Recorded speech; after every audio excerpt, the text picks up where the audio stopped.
recordings of all of today's sessions, if you've missed anything, will be in the sessions tab. So after this session or during the session, if there's a talk that you'd particularly like to go and see, you can come out, go into the lobby, head to sessions page, and you can watch the recordings that have processed already. I think most of them will be there apart from the last session. Don't forget, tomorrow and Sunday, we have similar long days of talks lined up, more traditional 1 hour long sessions rather than this bite-sized content. But we're still trying to keep it engaging and interactive. So we've got some panel discussions, we have an interactive quiz. Most of the talks will be a buddy up format, so 2 speakers having more of a facilitated discussion than just webinars being spoken at you for an hour. So hopefully you'll find it enjoyable. I'm conscious of the time, so we'll get stuck straight in. We have a couple of nurse and technician webinars to start us off, looking at clinics and diagnosing osteoarthritis. Then we're going to jump into ketamine infusion and talk about that. Then we're going to jump back to the extracorporeal shockwave therapy, which was discussed earlier, looking at when it will be appropriate. And then we're going to finish up with some interesting talks. Particularly interesting is pain and aggression. So where is the link there? And so looking forward to that one. I'm going to start that now then. So I see people are coming in, so that's excellent. So bear with me then, and I'll bring up the final session of today. As I mentioned, there's 9 talks in total, so I hope you enjoy them all.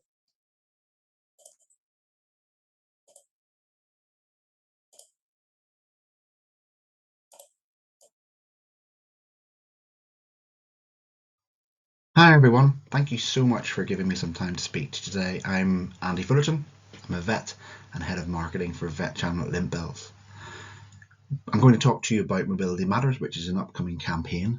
A little bit of a caveat is that the campaign won't launch until mid-February, so we're a little bit early and we're giving you a bit of a sneak peek, so an exclusive, so to speak. But don't worry, after the course you'll have the opportunity to register an interest, and also as part of that register for a free of charge product of your choice to try on your own pet or a friend's pet. So this will come in the post-course email.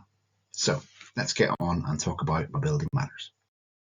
Mobility Matters is a campaign that's built around helping you and your veterinary team set up mobility clinics.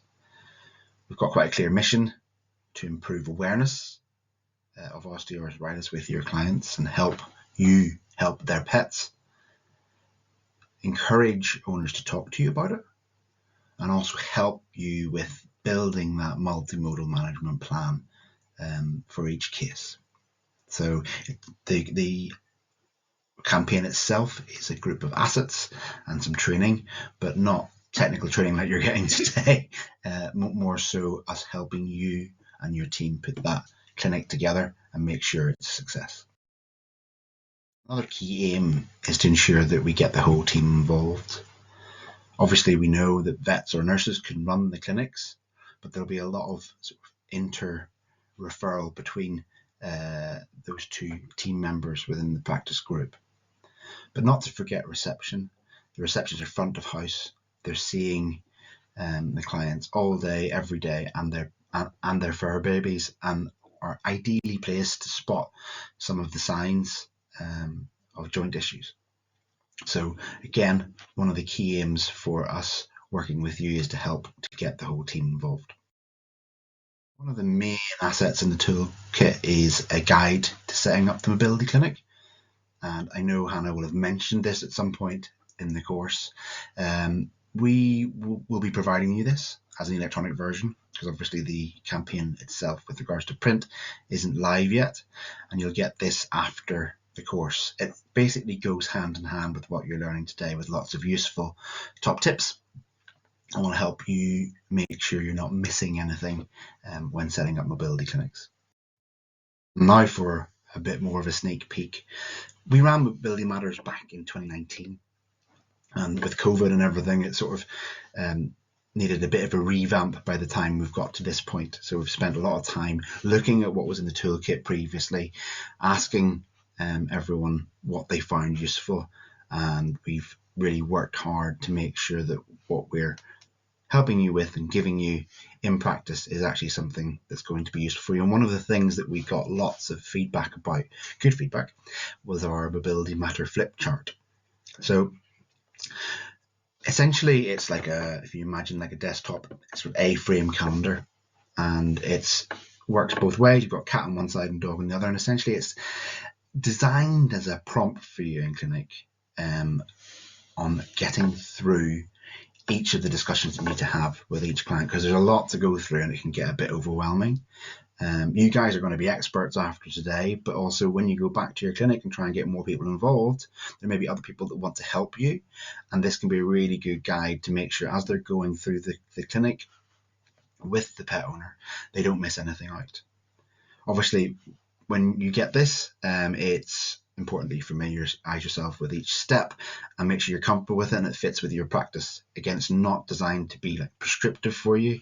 It's open enough for you to be able to adapt this to your practice protocols and what you want to offer in your own mobility clinic.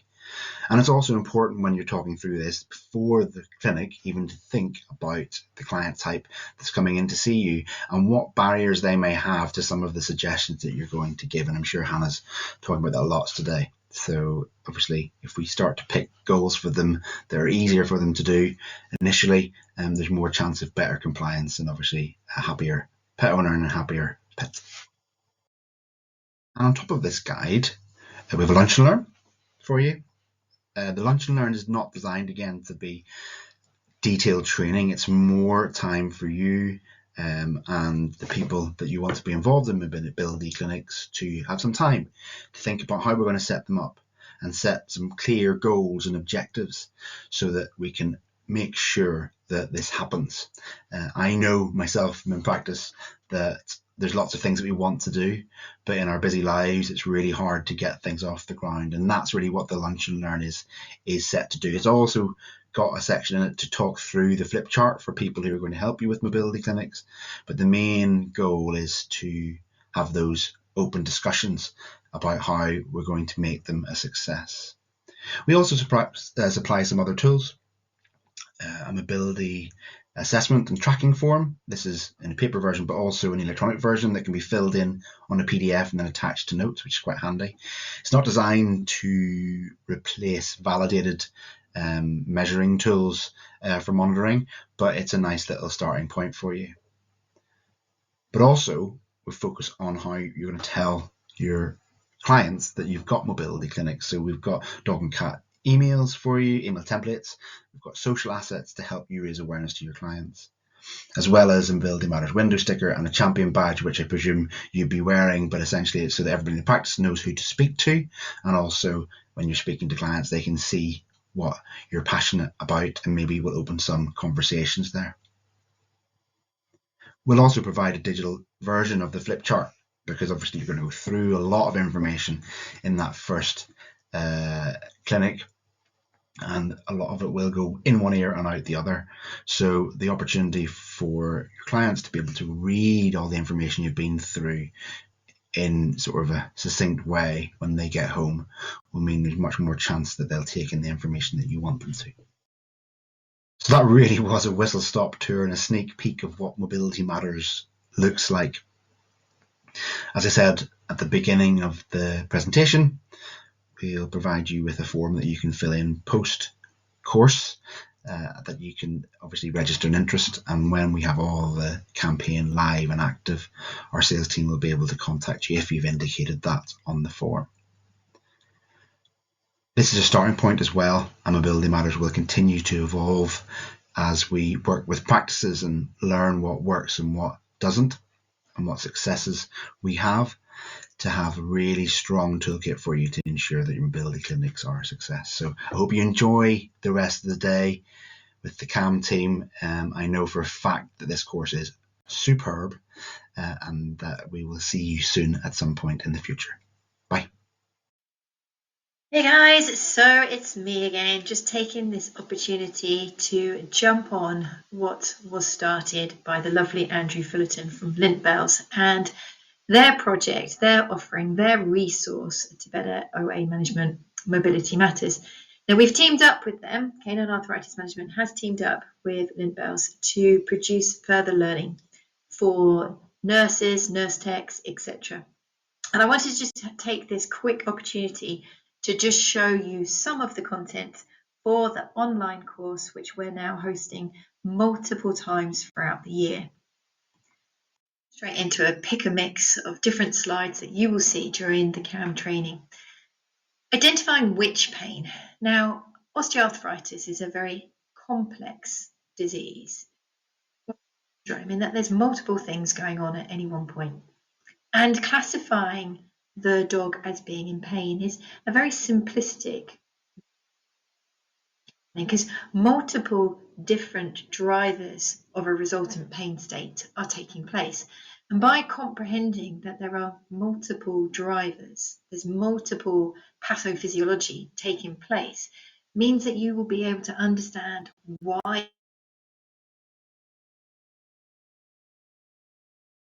we have such a complex toolbox to best manage it. Arthritis. We all know that it leads to pain, but there's actually many different drivers to create that resultant pain state.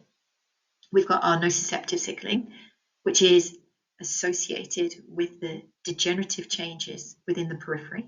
We've got the inflammatory state surrounding those nociceptors that amplifies their signaling, makes it persistent. But we also have got a neuropathic component. Because of this persistent nociceptive signaling, we have neuroplastic changes that take place. But we also have incorporation of neurological peripheral structures that can be impinged upon and incorporated into the pathology, and they too start creating a signal that's then perceived as that resultant pain state. We've got the compensatory patterns where weight shifting away from areas of pain, and those functional changes where other areas of the body have to be overloaded. The job's got to be done by somewhere, and that will lead to myofascial changes that in turn create these signals that are perceived as pain. Now, this is all quite terrifying, but actually turn it on its head and you realise there's so many different ways that we can best manage that overall pain state. Of course, we also tuck in these lovely little morsels, these little tips that come with having worked in the industry for some time. One of the things that we struggle with in practice is that the animals that come to see us in our environment are likely to be stressed, so they're likely not to show the same subtleties that the caregiver would be seeing at home. And this really stresses the importance of the caregiver being the person that directs the care plan with regards to, is the dog improving, is the dog plateauing, is the dog getting worse? Of course, we aim to complement an academic understanding with a real practical approach.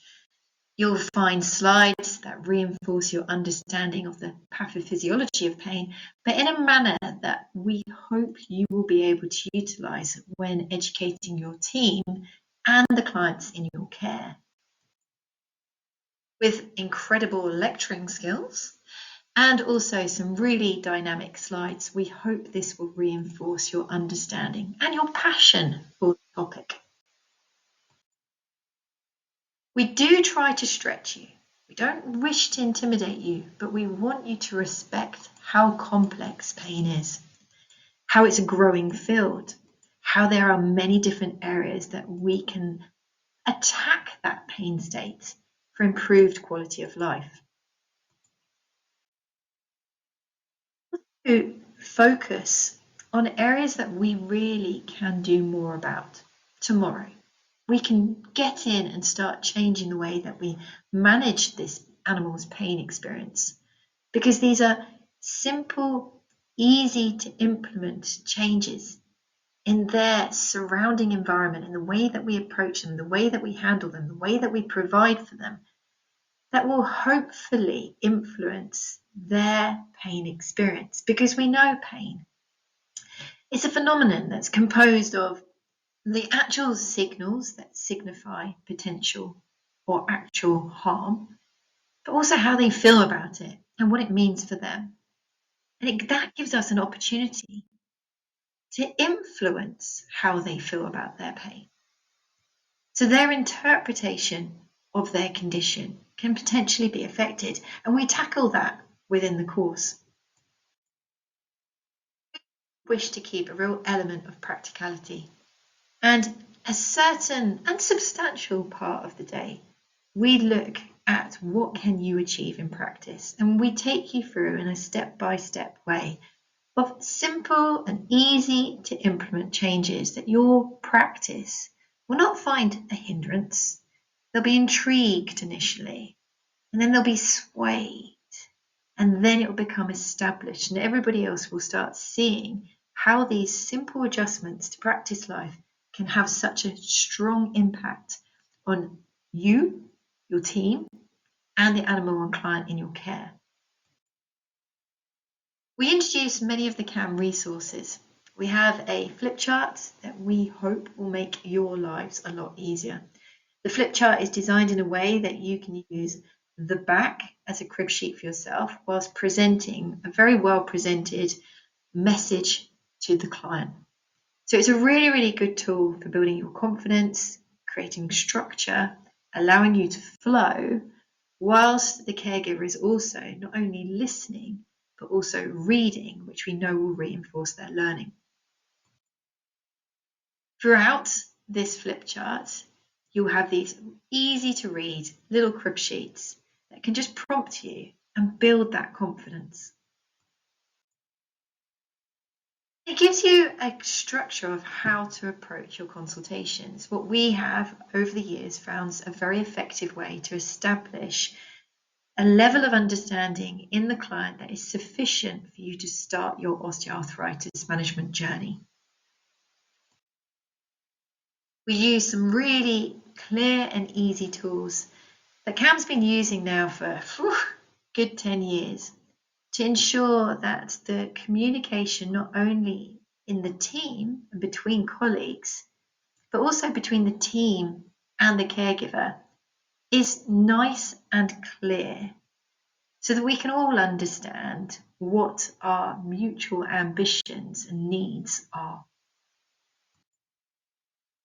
Hopefully, you will join us in one of our online trainings. We do them not only for vet nurses and vet techs, but we also do them for the whole practice. And what we really encourage is veterinary practices around the world to encourage a receptionist, a vet, and a vet nurse or vet tech to attend, so you create your own A team.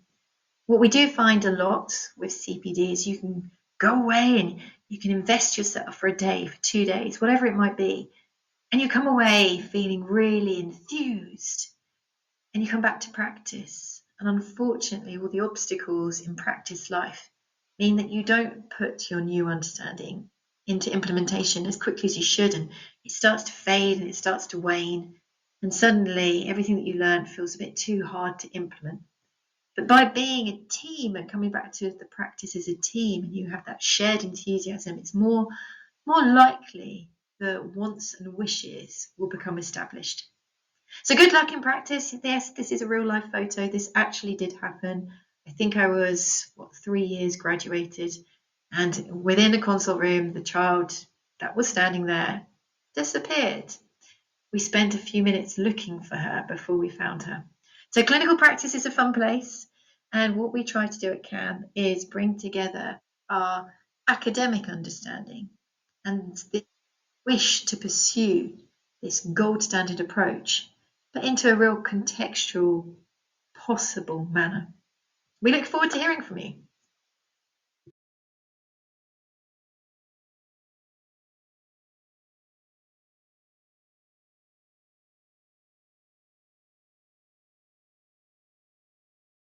Welcome to the first of our nursing series on osteoarthritis in dogs and cats. This module will aim to highlight the vital role that the nursing team can play in helping to narrow the gap between prevalence and diagnosis of this common disease. Throughout this short presentation, we'll begin by looking at the disease of osteoarthritis and its negative impact upon quality of life, before discussing the challenges that we face in practice, both in terms of diagnosis and ensuring cases are managed and treated effectively. We'll then look at how the nursing team can play an important role in increasing diagnosis rates and owner awareness of the condition, including looking at the screening tools that have been developed to aid in identifying more of these cases in both cats and dogs.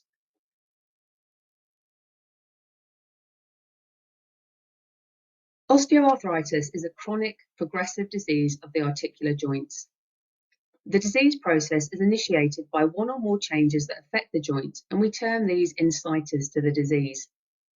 Canine osteoarthritis has a number of well-known inciters, for example, obesity, previous joint trauma, or joint conformational abnormalities present from birth, such as hip or elbow dysplasia. So in short, anything that causes abnormal mechanical pressures through the joint and/or damages the articular cartilage. In contrast, though these factors can also lead to osteoarthritis in the cat, many feline cases of OA do not have an underlying cause identified, and the biggest risk factor for development and severity of feline OA is increasing age. If we look at the diagram on the right of the slide, we can see that over time, all of the tissues, both bony and soft tissues, ultimately become affected by the disease process. The articular cartilage becomes fibrillated, and we get erosions forming, exposing the subchondral bone. This subchondral bone thickens, we can get osteophytes forming, and the synovial membrane also becomes thickened, which impacts its ability to produce that viscous synovial fluid, which is such an important lubricator of the joint. Over time, these joints become less and less functional and more painful. Chronic pain that results from OA has a hugely negative impact upon quality of life in both dogs and cats. Painful joints will impact mobility, and we often see muscle wastage where animals try to avoid placing undue pressure through affected limbs, leading to further weakening of joint support and function. However, it's also important to consider how chronic pain affects the individual animal as a whole. Often, they're less willing to interact with members of the family, can become withdrawn, and can have affected sleep quality, as finding a comfortable position to rest is more difficult. All of these factors highlight the importance of both identifying affected individuals as early as possible and ensuring that they're placed on effective management and treatment strategies. Osteoarthritis is one of the most common reasons for chronic pain. Prevalence figures for OA in dogs varies depending on which article you're reading, and historically this number was estimated at approximately 20%. However, a study conducted in 2019 utilised proactive screening of dogs coming into first opinion practice and found that the figure was closer to 37 to 38% of dogs demonstrating clinical signs of OA. This equates to 4 out of every 10 dogs coming into your practice being likely to have clinical signs of osteoarthritis. Again, when it comes to cats, the prevalence figures that you'll see in studies vary depending on the age group of cats being looked at and whether the study is based purely on radiographic evidence or clinical examination. However, again, a study conducted in 2019 using both radiographs and clinical exam found that 40% of cats globally demonstrate clinical signs of osteoarthritis. So we can see that this disease is very common in both dogs and cats. And given the negative impact that OA has on animals, this represents a significant welfare consideration. However, when we look at the rates of both diagnosis and treatment, these are relatively low in comparison. If we consider the canine population first, studies show that only about 17% of dogs are both diagnosed and treated. Challenges in diagnosis often come from a lack of pet owner awareness of the signs their pet is showing, correlating with a diagnosis of OA, as often these signs can come on gradually over time and can be dismissed as natural slowing down of the dog as they age. Often, vocalization only is seen as a sign of pain by owners, leading to behaviours such as simply slowing down on a walk or becoming more reluctant to jump into the car, to be described with the caveat of, but they aren't in any pain. The conversation around OA as a diagnosis can be even more challenging in affected younger dogs, as osteoarthritis is typically associated with old age. However, as joint conformational abnormalities are a major inciter to the disease in dogs, it can certainly affect these younger individuals as well, and these can be difficult conversations to have with owners. When it comes to treatment, non-steroidal anti-inflammatories have been the mainstay of therapy for this condition. Whilst these are effective medications, there may be limitations such as dogs that can't receive them due to other medications or disease conditions, or those that don't tolerate them. However, one of the biggest challenges is one that we see with any daily medication that we require the owner to give, and this is the issue of compliance. Even with the best will in the world, busy lives means that doses can be missed, and some owners may only give the medication when they perceive the dog to be particularly painful, which can lead to a fluctuating plane of analgesia. The situation with cats is even more challenging. Only about 12% of cats are diagnosed with OA, with about 2/3 of these cats ultimately receiving treatment. Even once this step has been taken, about half of cat owners who start treatment for their cat will stop. Reasons given by owners were limited effectiveness of the therapy. This is an interesting one, given that we know NSAIDs are efficacious in the vast majority of patients. Looking into this more, it's likely to bring in other factors, such as difficulty with oral medications. Cats are well known for not being the easiest to give oral medications to, and compliance. So missed doses, which are especially understandable with cats that disappear off for the day, only returning later when that dose has been forgotten. The most effective medication in the world can't do its job if it's staying in a cupboard more than it's getting inside the cat, and it's likely that these factors are leading to that perceived lack of efficacy by the owner. Some owners describe side effects as being reasons for stopping therapy, whereas others hadn't really bought into the diagnosis and didn't equate the signs their cat was showing with their cat being in pain. So over time, the hassle of administration outweighed the perceived benefit.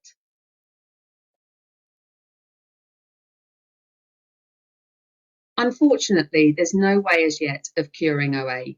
However, the earlier we can identify it and get the patient onto effective long-term treatment and management, the better in terms of improving quality of life of those affected animals.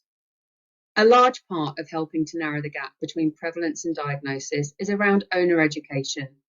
Owners are often in the best place to spot changes in their pet's behaviour, but unless they know what these changes mean, they're not likely to associate them with signs of a disease and instead ascribe them to old age.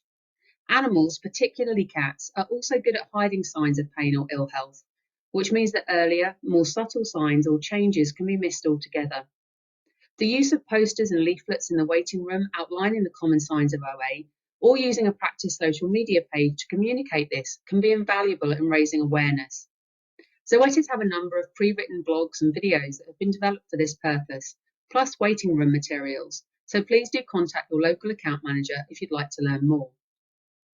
The proactive use of screening checklists for dogs and cats that are coming into the practice is an effective way of identifying individuals that may have OA. These can be utilised in a number of ways, which will be discussed later in this presentation.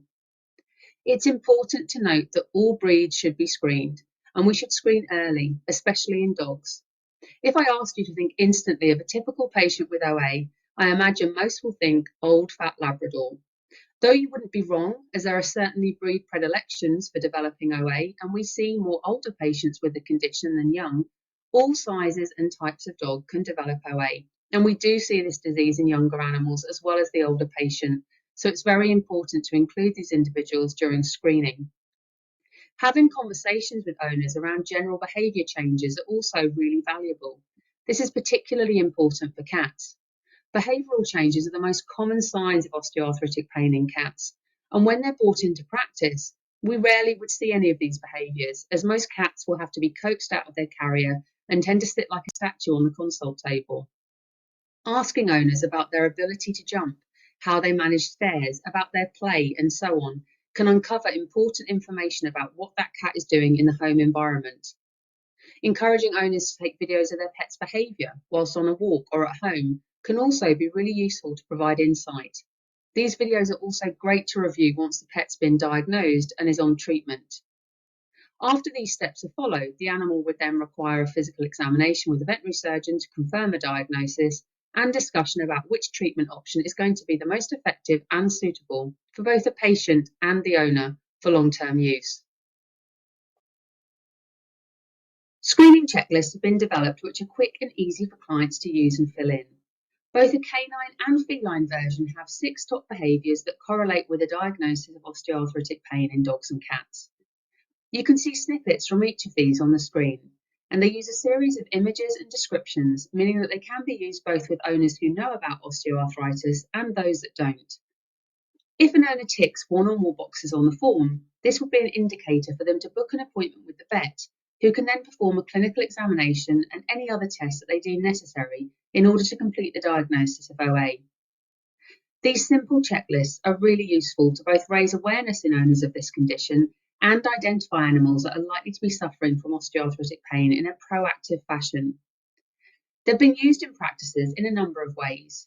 Should a practice wish to carry out an osteoarthritis awareness campaign, they're available in an interactive PDF version that can be emailed out to clients who own cats and dogs of a certain age, for example.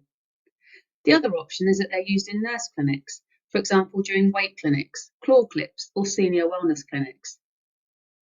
Other practices have opted to ask reception to hand these to clients who are presenting with their pet for a booster or medication check, so they can fill them in whilst they wait.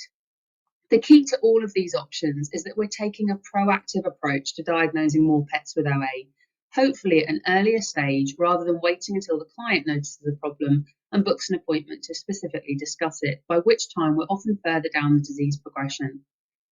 If you'd be interested in hearing more about these checklists and how to implement them in your practice, please contact your local account manager who will be happy to assist you.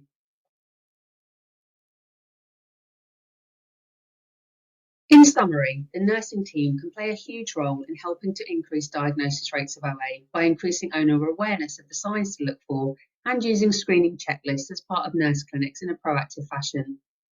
They can also be crucial in helping in the management of diagnosed cases. As well as a solid foundation of effective analgesia, a multimodal approach is key in managing these cases optimally, with advice given to clients around weight management, exercise, and environmental modification. The next module in this series will focus on how the OA treatment booklets developed by Zoetis can be utilised within nurse clinics, as well as discussion around these multimodal strategies.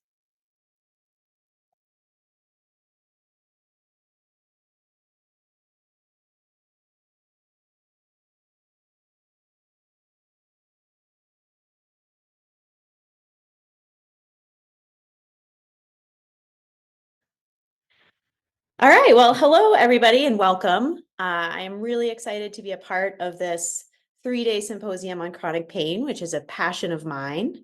My name is Lindsay Fry. I'm a veterinarian in Fort Collins, Colorado in the United States. I own and work at a integrative pain management practice called Red Sage Integrative Veterinary Partners. And using ketamine to manage pain in our patients has become routine for us over the past few years.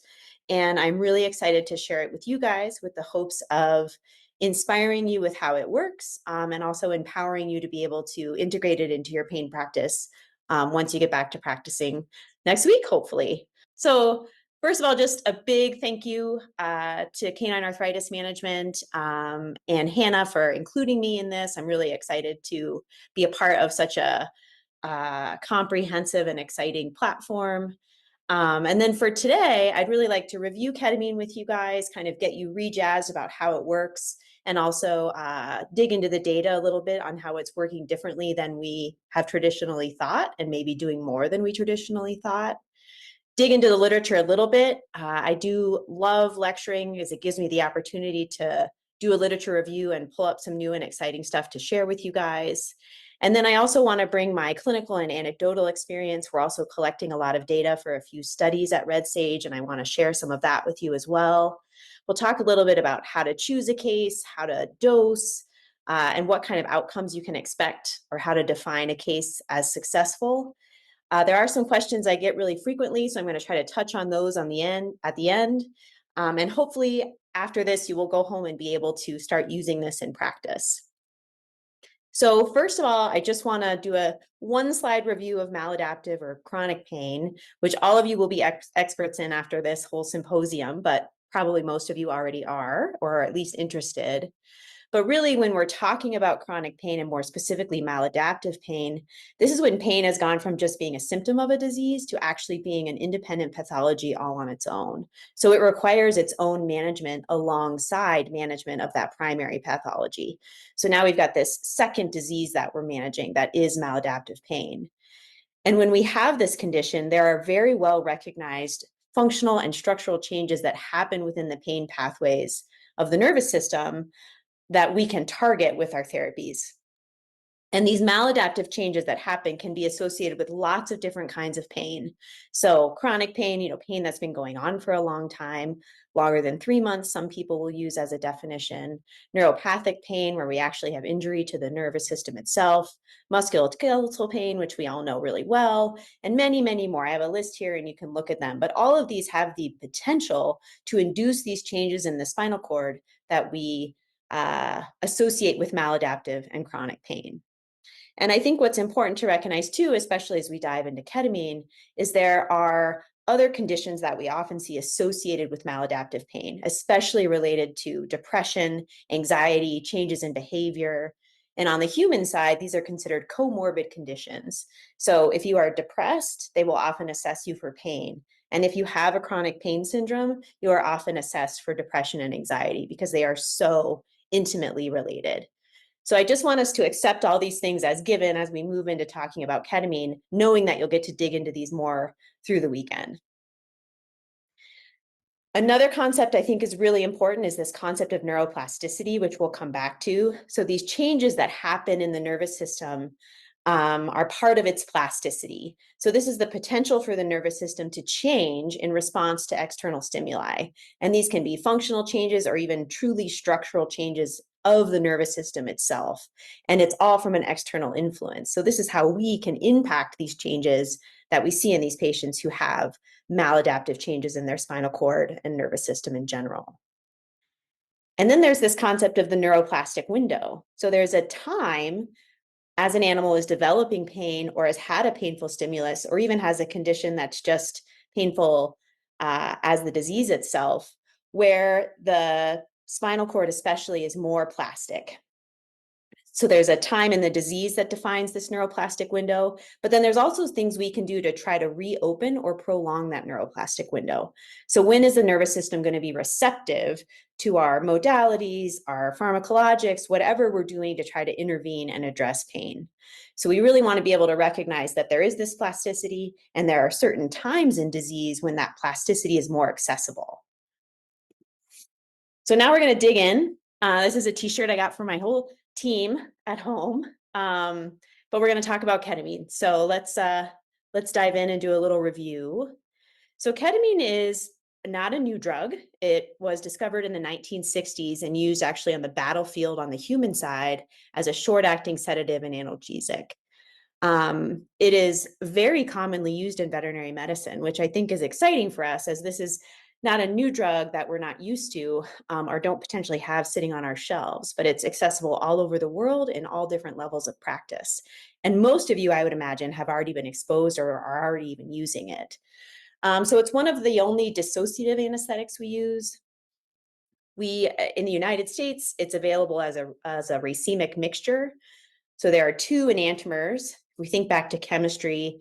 An enantiomer is basically a one hand versus the other hand of the same molecule. So they look very similar, act usually fairly similarly, but can have different properties. So we're usually dealing with a blend. There is some data, if you start digging, that separates these out. So I just wanted you to be exposed to that. We can give ketamine a lot of different ways, and it's fairly bioavailable via a lot of different routes because it's both water and lipid soluble. So we can give it intravenously, intramuscularly, intranasally. There's actually some cool studies on dogs using intranasal ketamine. It's very available subcutaneously, not as much topically or rectally, and oral bioavailability is pretty low. It's metabolized by the liver. Primary metabolite is norketamine and excreted by the kidneys. Not super protein bound, but about 47% will be protein bound. 2 to 3 hour half-life, just good to know, especially when we're using it as an infusion. And as far as anesthetics drugs go, it's generally fairly cardiovascularly sparing or not depressing, like a lot of the other medications we're using similarly. Often we'll actually see an increased heart rate and an increased blood pressure. Sometimes we'll see increased salivary secretions. It's usually at pretty high doses, but we also see bronchodilation instead of constriction. So a fairly safe drug that we're comfortable using.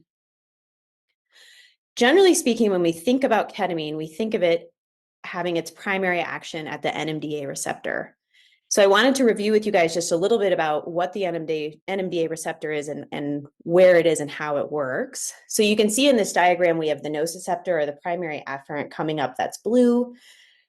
The synapse to the second order neuron, that's green. And then we have an interneuron down below.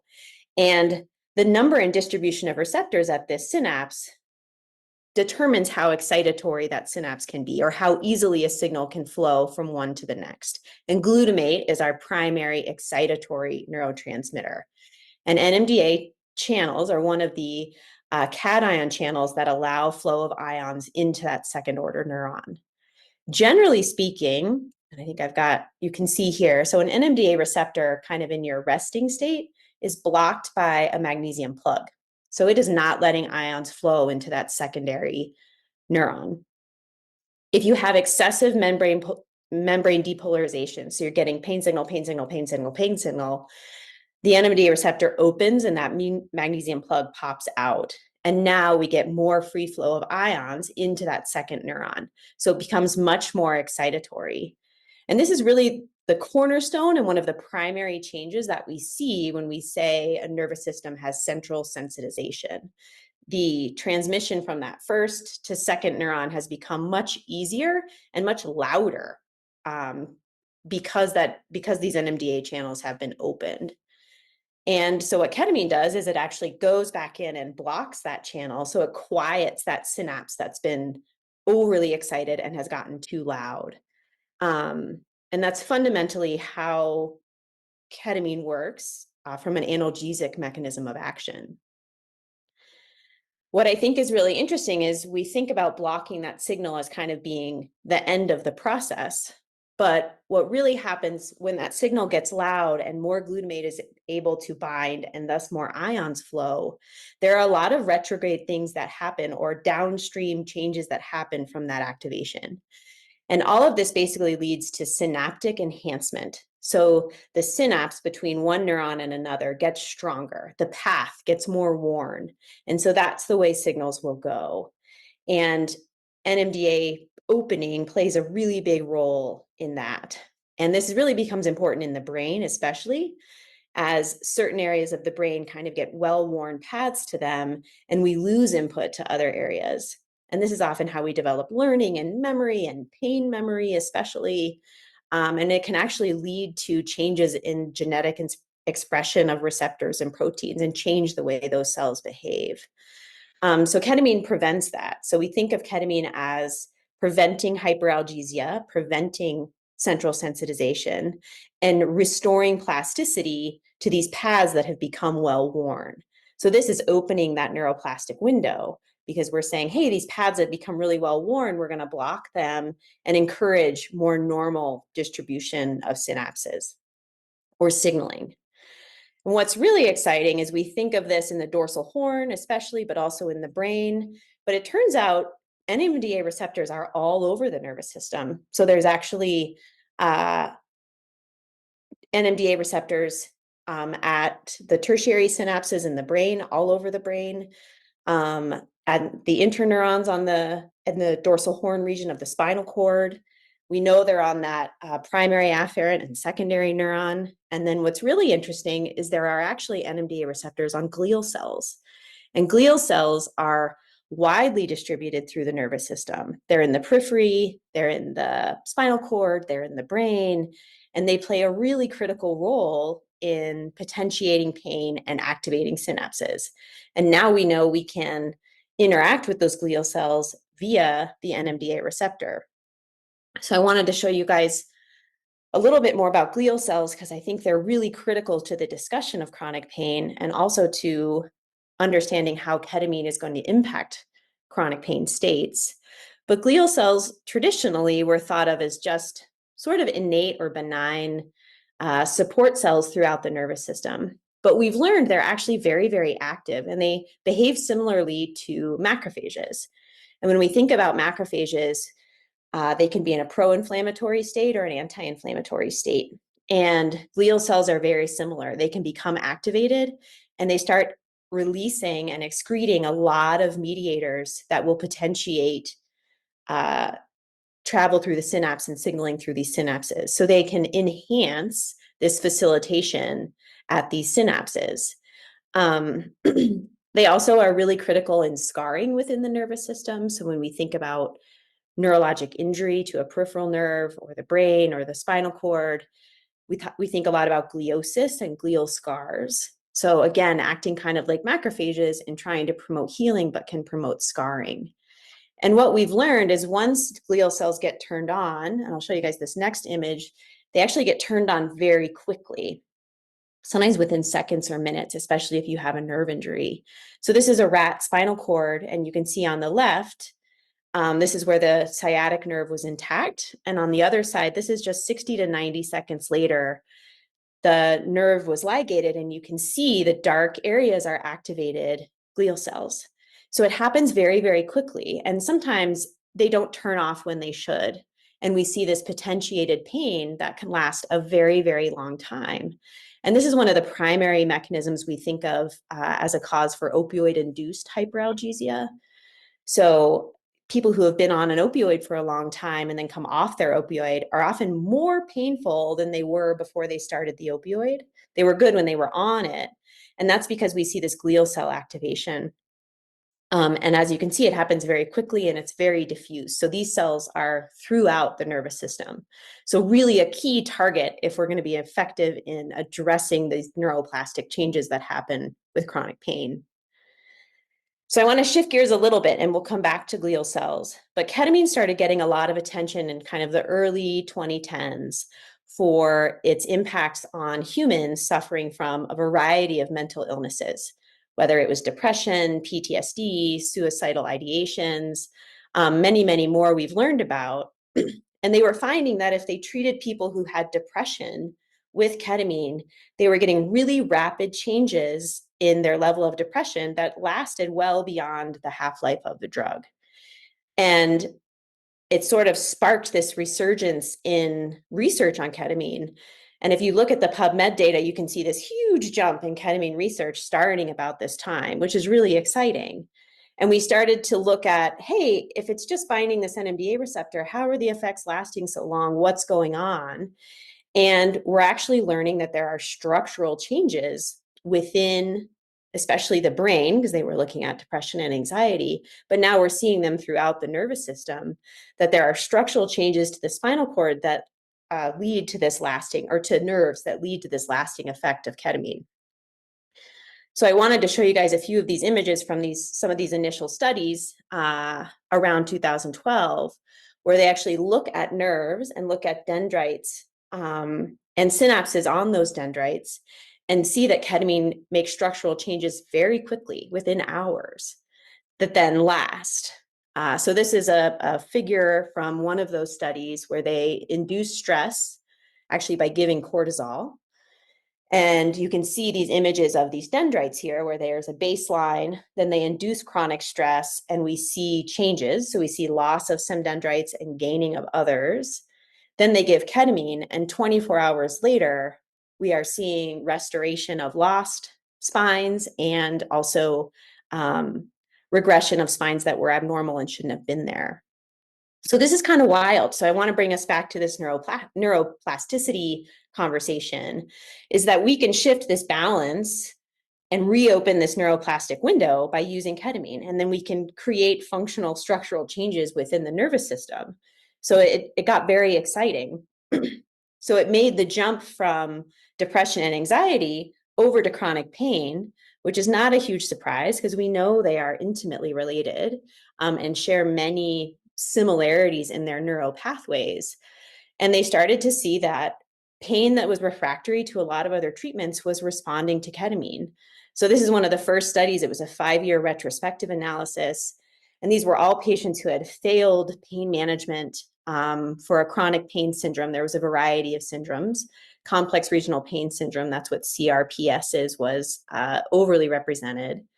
But all of these patients had a reduction in their visual analog score. So that's a pain scale score, 100%, which is pretty impressive, and a significant reduction. So they had this on a scale of 10, and they dropped an average of 5.9. So big reduction in their pain. And they found that a lot of these patients had relief lasting for weeks. We've now have studies that go out years or more. So we've learned a lot since these initial studies. This is another one where they were looking at cancer patients, really palliative care cancer patients, and they were able to reduce their need for opioids. And a lot of these patients weren't responding to opioids and responded to ketamine. So often when we are using a drug in a new way or using a new drug, we choose the worst and most difficult patients first, right? The ones who haven't responded to all our modalities, the ones who have cancer and are in a palliative setting. So that's where ketamine got its start on the human side. But again, this is about 10 years ago now. So we've really learned a lot more. And I wanted to put this slide in here because I think this has changed and probably isn't going to be news to anybody. But osteoarthritis, which I know is a passion of this group, is very much associated with maladaptive pain. I think we think about spinal cord injury and things like fibromyalgia and other complex pain syndromes being associated with these changes. But osteoarthritis has a neuropathic component as well. And I think with the number of osteoarthritic patients we see and manage, this piece is critical to remember and fairly well established in the literature that these patients are not just dealing with their pain associated with osteoarthritis, but the chronicity and severity of that pain has led to these changes in their nervous system that also have to be addressed concurrently to be successful in fully managing pain in these patients.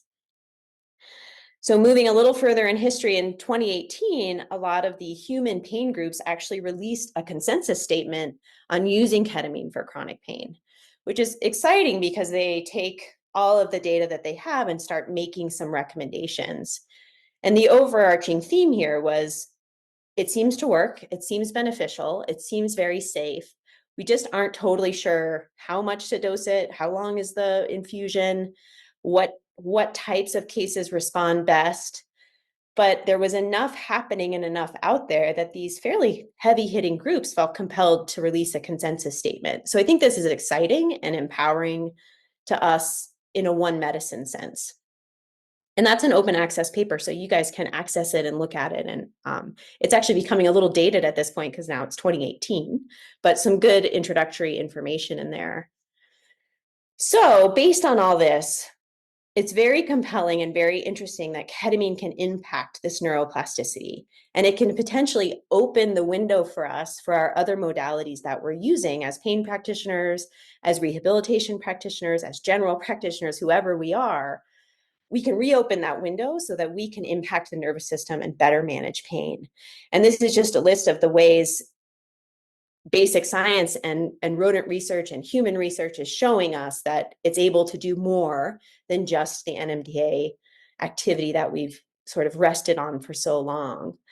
But the idea is, can we get this nervous system back to a place of homeostasis and potentially make the other interventions we're trying to do more effective? If we open that window, whatever we're doing will work better and have longer lasting effects. So this was a really exciting paper that just came out in the past couple of years that kind of solidified that or looked at that.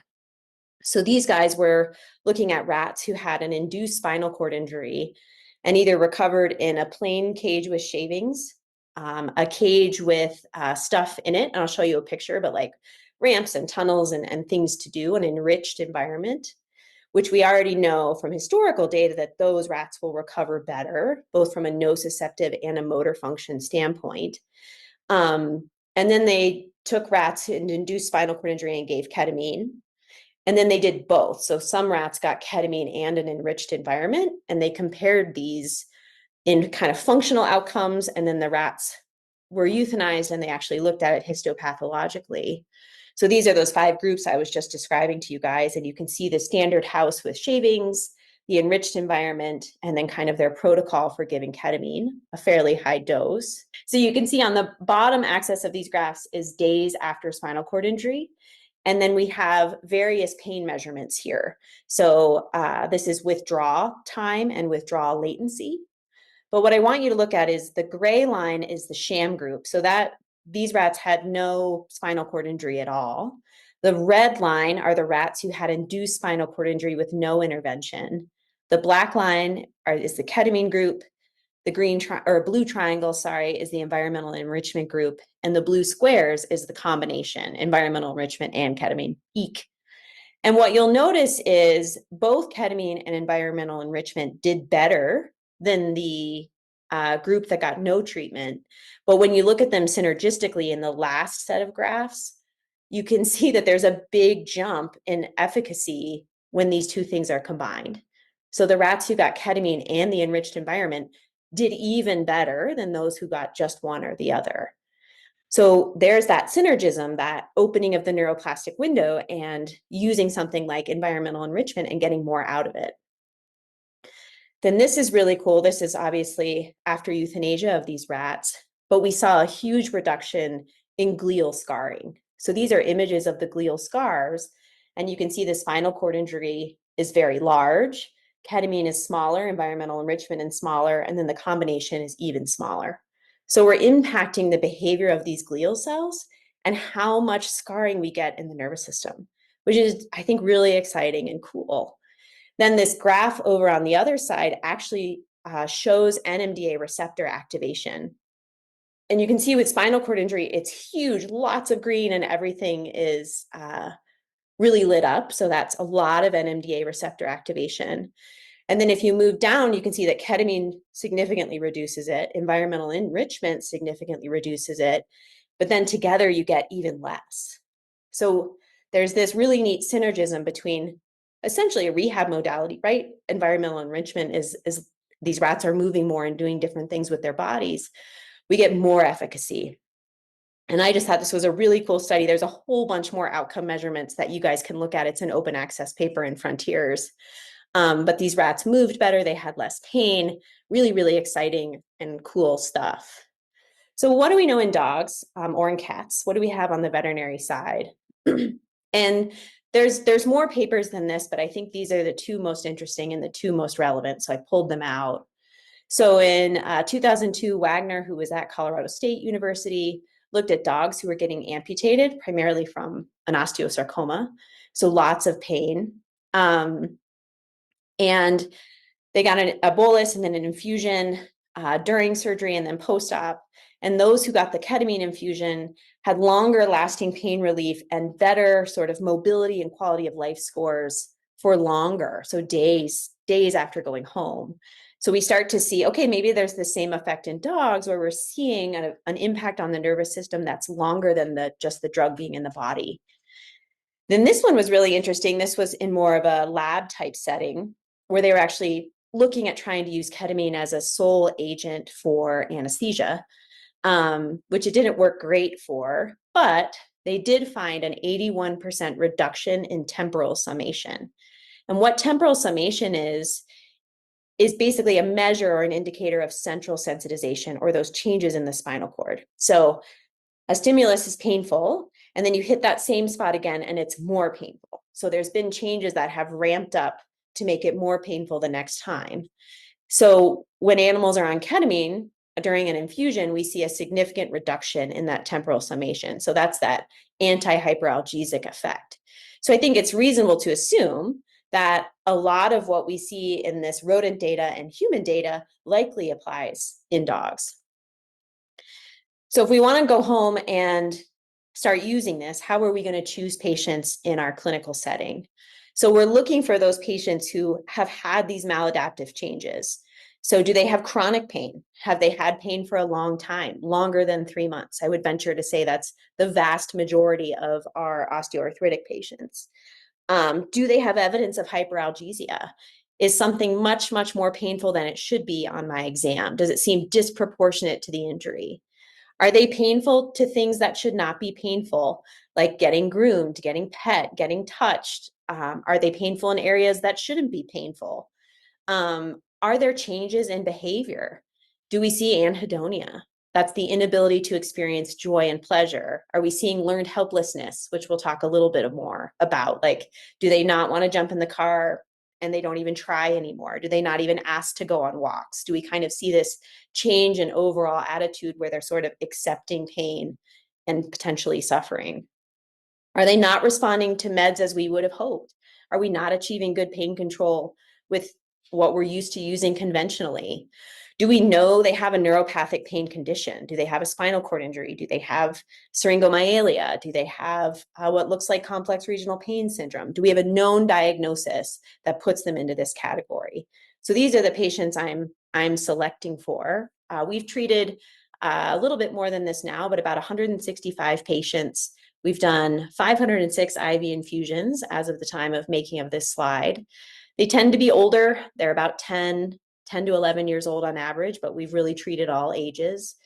I am in Colorado. We have mostly big dogs. So our average weight is 36 kilograms and a huge variety of breeds.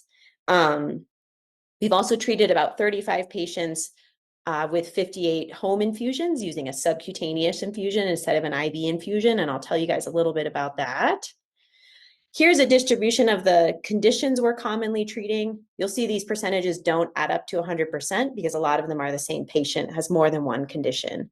But most of our patients have some evidence of osteoarthritis. So that's obviously our biggest category. But we are also dealing with these other pain conditions in these patients. One thing I think is really interesting is what we have found as we look back on our data is we don't always see a major change in a lameness. So if a dog has a really severe lameness, it may get a little bit better, but we're not going to resolve lameness, right? We're not curing arthritis or treating that primary disease. We're managing this maladaptive pain, which is a second disease all in itself. So you still have to manage whatever the primary pathology is. So I think being clear with owners or with your own expectations that I may not resolve this lameness, but what am I going to see? And this is what's been really cool for us. We have seen dogs want to play more, ask to go on walks more, play with their housemates more, eat better, sleep more appropriately, be more active, big changes in behavior as opposed to necessarily lameness. And there are scales that seem to capture that better. And I hope you guys, I know there's some lectures on scales, but using scales can be so valuable. So we're commonly using the Helsinki Chronic Pain Index, CBPI, and some other quality of life scales, some that we've created on our own and others that are out there. But this is where we're seeing the big changes. So it may not show up on a force plate or a stance analyzer, but it shows up really, really well in how these dogs are behaving. And this is a cool study that I think explains some of that. So this is the learned helplessness effect I was telling you about. And learned helplessness can be induced in rodents, and by putting them into a cage that shocks them. So you put them into a cage, they have shocks that they can escape. They escape 100% of the time. Then you give them shocks that they can't escape. And then you give them the option to escape again, give them shocks, and they will not escape. They don't even try anymore. And so then you can study these animals by giving them something to see if it restores their desire to escape a painful stimulus. And what's really cool is this is a study on ketamine, and we see almost a complete reversal of that learned helplessness behavior in these mice. Sorry, I think I was saying rats, mice. So you can see the graph. This is percent failures. So at baseline, it's essentially 0. You induce this behavior. Some of them go up to 100%. You give ketamine and it returns back down close to baseline. So you can reverse these behavioral changes associated with pain. This is a group of dogs that I'm working on with a partner who has some beagles in a lab who have osteoarthritis. These guys got a subcutaneous infusion. And what I want you to see here is the ketamine group's actually pink. The placebo group is black. And if you look at time points during the night, the placebo group was much more active and had much more activity. So these are accelerometers, and we can see activity.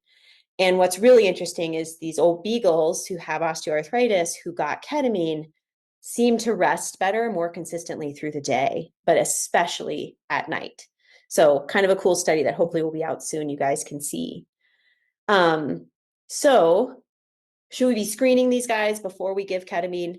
Maybe. We want to make sure their liver is functioning normally because that's where it's metabolized. We're not going to hurt the liver, but we may want to dose adjust.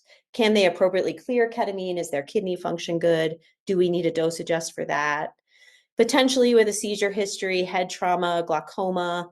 Those are things we want to be aware of, and we probably want to weigh the cost-benefit ratio.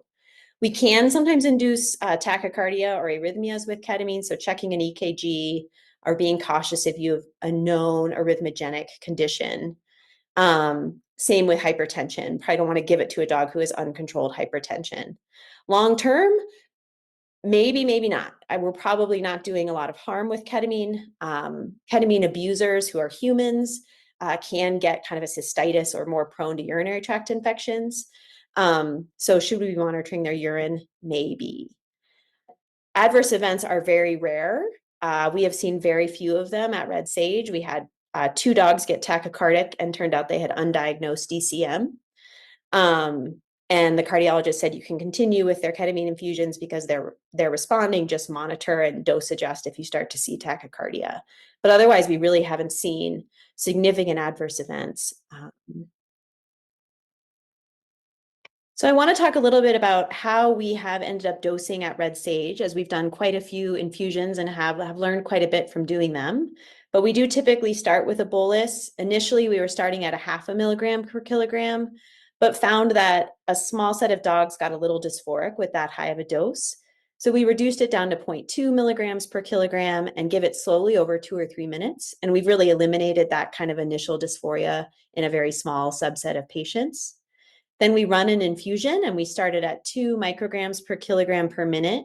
And gradually, every 20 or 30 minutes, we increase it by 2 micrograms per kilogram per minute, up to 8 to 10. And that'll depend on patient tolerance and pain severity, but most patients get up to 8 with no issue and no dysphoria or discomfort. They're all awake, they're snacking, they're interacting with us normally.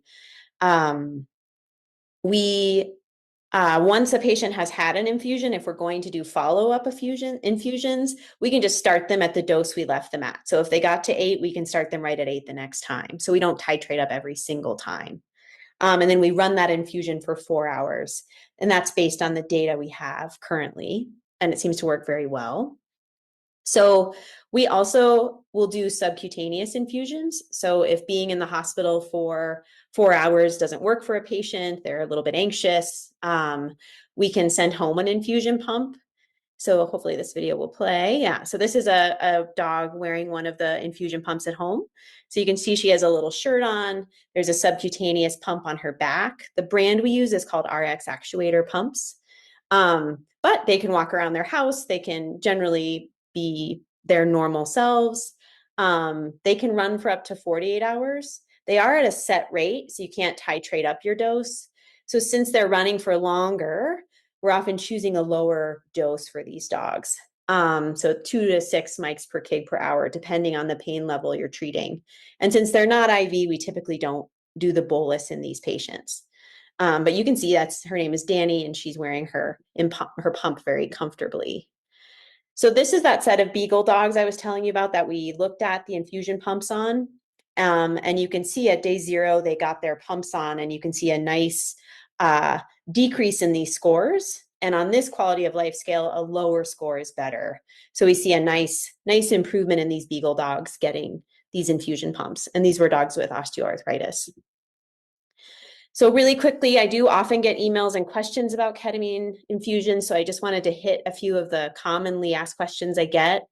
Should you do the CRI with another medication like fentanyl or lidocaine? Typically, no is the answer. Most of the studies are on ketamine alone. And actually, if we introduce something like an opiate, often we reduce the impact of the ketamine. So if we can give it alone, that's ideal. Obviously, this is different than a pain vacation where we're using multimodal approach and treating a really severe pain case. But I try to use it alone if I can. Rarely are we needing to pre-medicate these guys, but if they are more anxious in the clinic, we tend to lean on CBD and maybe a higher dose of gabapentin. In rare cases, we may add trazodone, but that's pretty uncommon. How many infusions do we need to do? Very variable by patient, condition, severity of pain, often 1 to 3 as kind of their initial treatment plan, and we'll do those 1 to 2 weeks apart. And then we move to as needed, depending on that patient's pain level. Some of them never need it again, and others need kind of constant maintenance therapy. There's also the option to do this intermittent subcutaneous dosing at a dose of 0.5 mg per kg, just subcutaneously. We have had some success with that, but find the infusions work much better.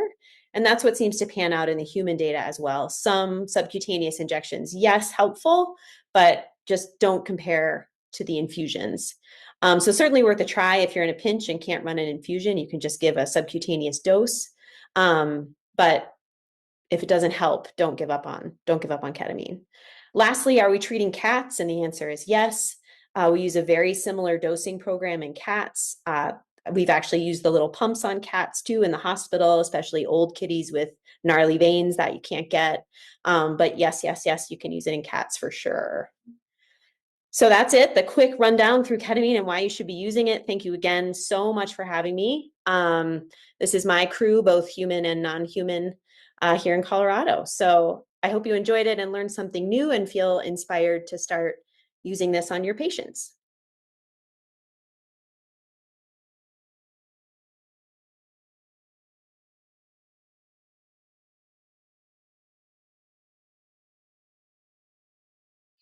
Hi, I'm Dr. Danielle Anderson. I have been asked to speak to you on the use of acupuncture for pain management. And we only have 15 minutes, which is a very short time to touch on some really key points with regards to acupuncture in your pain patients. So let's get started. So, what are the most common signs of chronic pain in dogs? Well, limping is definitely one. And how many of those clients come in and they tell you, oh, my dog's not painful, but he's coming in for limping? This is something we need to do better at as far as convincing clients that this is a sign of pain in their dog. Decreased activity, reluctance maybe to go on walks, slower maybe getting up or getting down into a comfortable laying position, maybe difficulty with stairs, not coming up to the typical places they might sleep at night. Sometimes a decreased appetite and sometimes over grooming, especially over a particular joint. You'll see that stained hair where they're licking in one particular area. And so how does that look different if you're looking at chronic pain in cats? Some of these things are similar, right? Activity, not wanting to run and play with their toys like they normally would. Definitely avoidance of those typical areas they might hang out. So the back of the couch, maybe the top of their cat tree. Also, when they're jumping, instead of maybe jumping from the floor to the back of the couch or the floor to a countertop, you may see them break that up into smaller jumps or maybe hesitate. So instead of going in a nice fluid movement, they'll do a couple hesitations before they actually go through with their jump. Difficulty with stairs, again. And inappropriate elimination is a big one. Often this gets mistaken for other things, but sometimes they can't get to the box, especially if it's they have to navigate stairs to get there, or maybe that box is too high for them to get in and out comfortably. And sometimes they're a little bit less social and interactive with their owners. The inability to groom and over grooming is also a big sign with cats. They just can't seem to position themselves to groom properly, and that's also can be a sign of chronic pain. So when I think of the causes of chronic pain, I often think about it with thresholds, similar to what you experience when you have a dog with allergic skin disease, right? Sometimes they have some allergies to grass, sometimes they have some allergies to food, and then, flea season hits and it just seems to push everything over the edge. And so some of these dogs, they might have chronic orthopedic pain. Maybe they have some mild effusion in one of their joints that they're kind of like managing. They're sitting at like a 1 out of 4 pain management as far as their arthritis goes. And then all of a sudden maybe they tweak something in their back. Now they're battling both of those things. Then you have abdominal pain, right? Some of these patients then start getting upset stomachs with medications. Maybe they have some chronic pancreatitis going on. And then as they get older, you've got dental pain on top of everything and compensatory issues, so soft tissue and muscle discomfort. And then, where on that spectrum are you going to start seeing those changes that we discussed as far as signs of chronic pain? So how do we treat these guys? Well, there's nothing wrong with treating with all of your multimodal rehabilitation and water therapy, laser therapy, pharmaceuticals, supplements. There's so many options for arthritis for sure, and treating these patients with pain management. But acupuncture is a great adjunct to that. So what is it? Simply speaking, you are, and I put the definition in there of what acupuncture is. But simply, you're putting needles into these animals and causing a physiological effect. So how does it work? There are several proposed mechanisms of action on how acupuncture works, and more studies are coming out. I think there's still a lot of work to be done on the research side, but we're definitely seeing more and more good studies coming out showing the benefits of acupuncture and how it can help manage chronic pain in our patients. So suggested mechanisms of action, there's some local tissue effects, right, to the muscle, the fascia, and the nerves. There's systemic and homeostatic effects, so increased blood flow, immune modulation, effects on nerve endings. I find a lot of our neuro patients respond incredibly well to acupuncture as far as recovery and pain management. And the grasping of that needle with connective tissue causes all kinds of secondary effects and release of growth factors. And then even just the simple act of deforming that tissue when you put the needle in has some effects on the local tissues. So neuroanatomical relationships of acupuncture points. There's a reason that we choose the points we choose when we're selecting them to treat patients. And the channels fall along certain neuroanatomical places in the body. And so there's 4 major relationships. Motor points are one, right, where your nerves are entering your muscles. There's superficial nerves on both on your ventral and your dorsal aspect of the body that have several acupuncture points. There's areas of high numbers of nerves and nerve plexuses that combine, and that's another neuroanatomical relationship. And of course, areas where muscles and tendons meet. So acupuncture protocols are based on the following.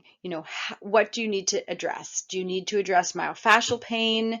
Are you wanting to modulate the central nervous system or the peripheral nervous system? Are there specific nerves you're trying to influence in particular regions of the body? And then each patient, I could have 2 separate dogs with hip dysplasia, and they may or may not get the same acupuncture points. And part of that is, what are they going to tolerate? How do they like to be positioned? What is the behavior of the dog? Do I have an assistant with me to help make sure that wherever those needles are, if they're sensitive, that they're not going to lick them out, or that they're not going to go, oh, what's that, and eat it, and I'm too busy doing something else to watch. So there's a lot of factors in play when I'm choosing where I'm going to put those acupuncture needles. So what are the most common reasons for doing acupuncture? I mean, these are just a few.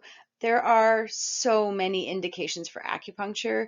And I think when you have a senior patients come with a whole array of different problems. And so often you're treating more than just one thing.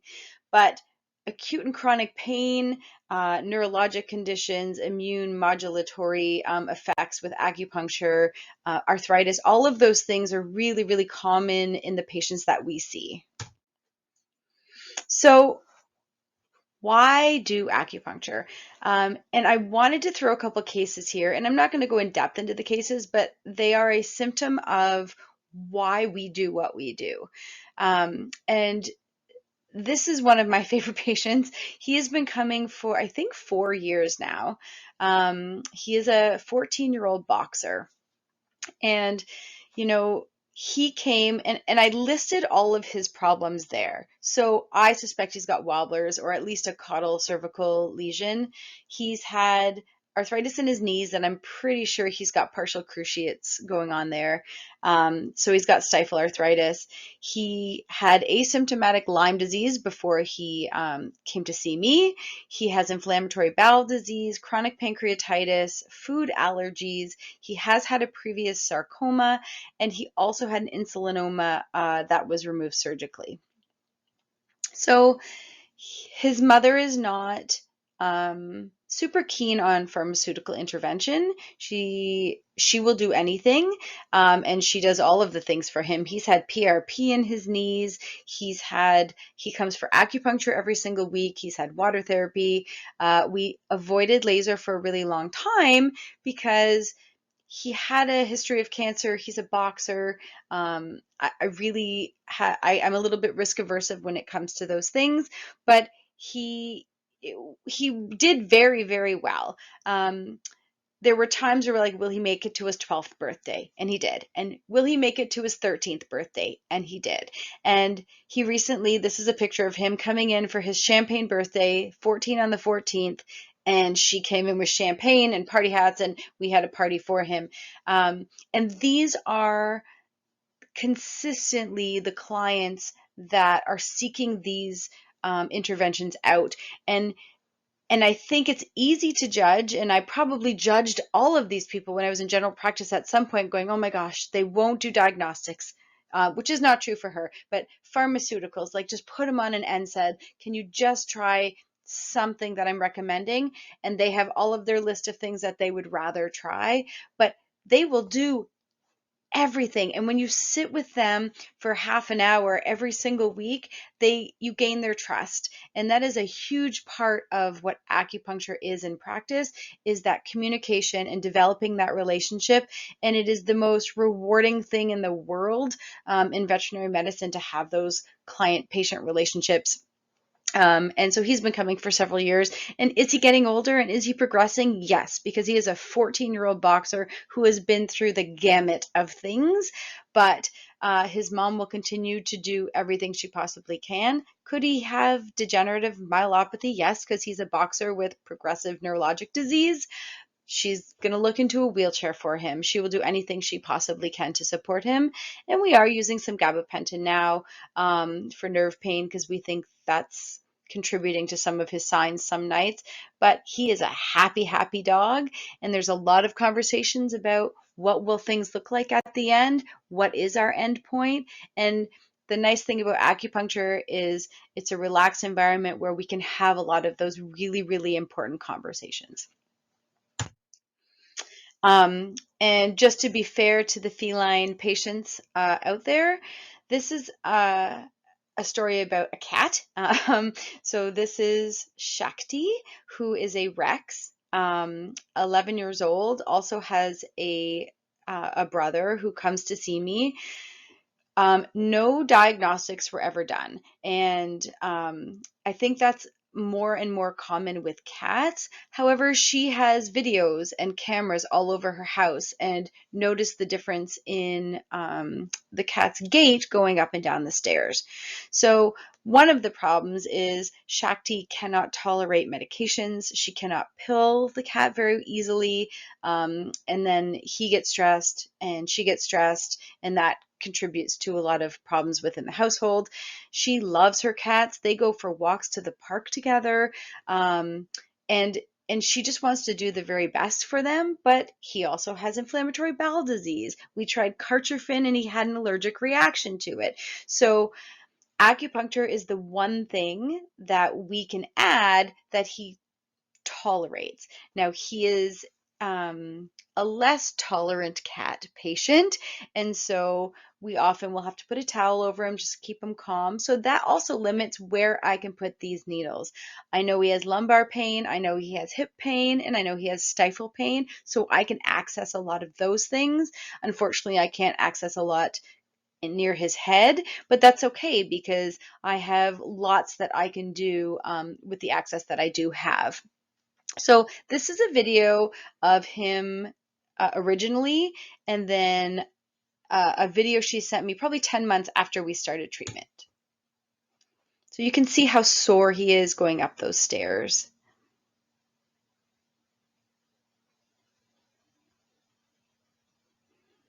There he is getting, I think that's one of the few times I could actually get a needle in his head. And there he goes bouncing up the stairs with his mom. And he continues to do well. We have added Silencia, and he's responded very well to that. So how do you become acupuncture certified? There's lots of options, lots of different programs. They are growing daily. If you ever have any questions, I did do the medical acupuncture route versus the traditional Chinese, and that was a personal choice only because that's how my brain could grasp what was happening. But there's nothing wrong with either one, and I think either way you go is a great addition to any practice. I did put my email out there if anyone wants to reach out. So biggest take-home messages: it's a great adjunct to your practice to help with managing chronic pain. It's a great possibility to improve quality of life in your senior patients and all of your patients experiencing pain. Great rehab relationships with clients, and definitely improve job satisfaction. So thanks for listening.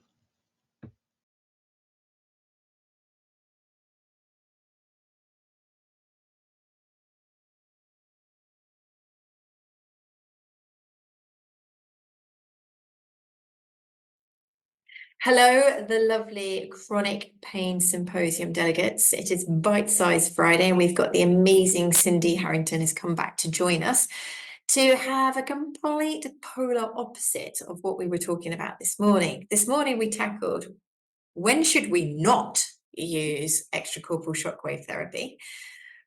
Bit bold for a company that's trying to sell their products. Now we're going to actually talk about when is extracorporeal shockwave therapy really good. So over to you, Cindy, to give us a little bit of a brief about yourself in case no one saw you this morning or someone did see you this morning. So if you missed us this morning, my name's Cindy Harrington. I have a PhD in biochemistry, and I am a CVT and a CCAT certified rehab professional that manage the animal health side of Elevation, and we do sell the product of the piezo wave shockwave. Amazing. Great. Amazing. And as I say, I connected very quickly with this lady. She has got a good, solid sense of humor. So what we're going to do now is talk about when you should think about opening that cupboard that's got the piezo wave 2 or your shockwave equipment in.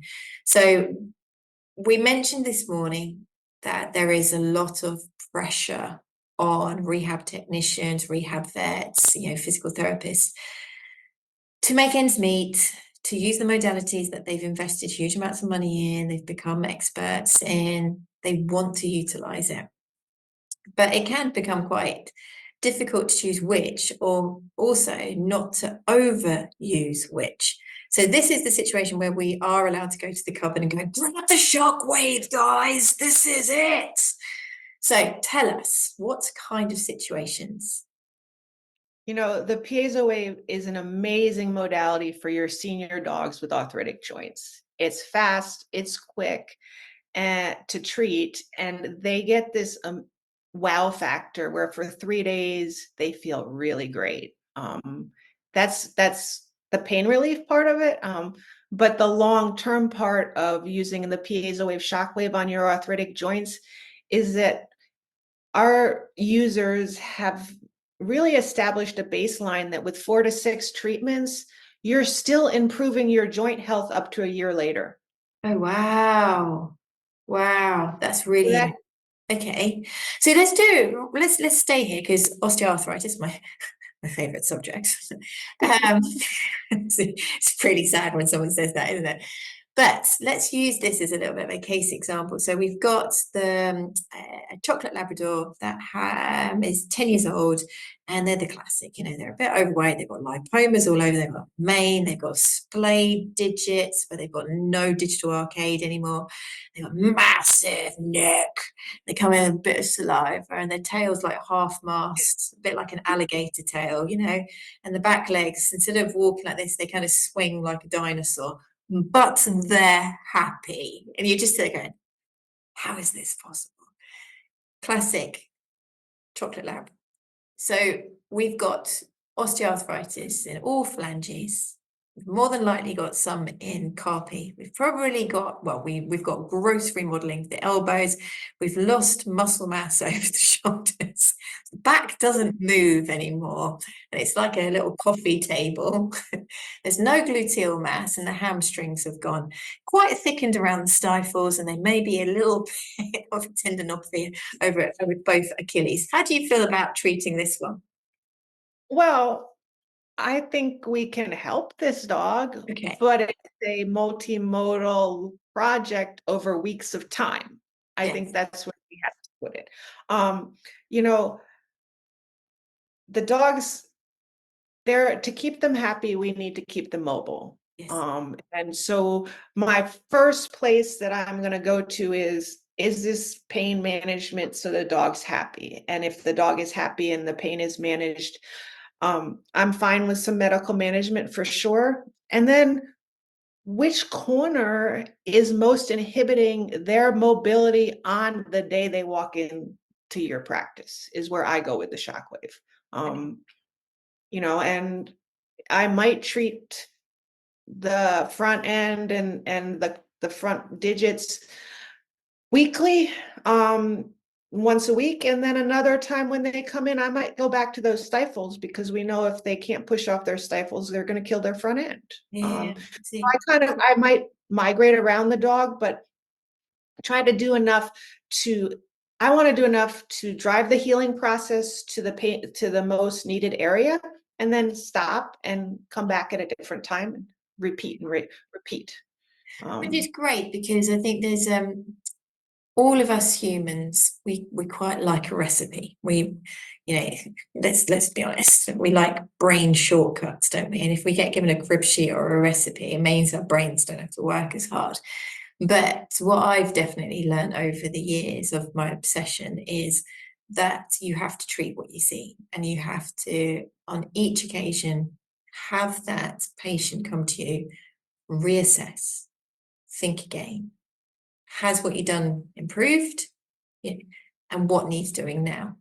Because I think sometimes it can be easy if somebody's booked on the list of bilateral elbows once a week, 3 weeks, and you're running out of time and they're a bit late, and you get them in and you're like whopping it on.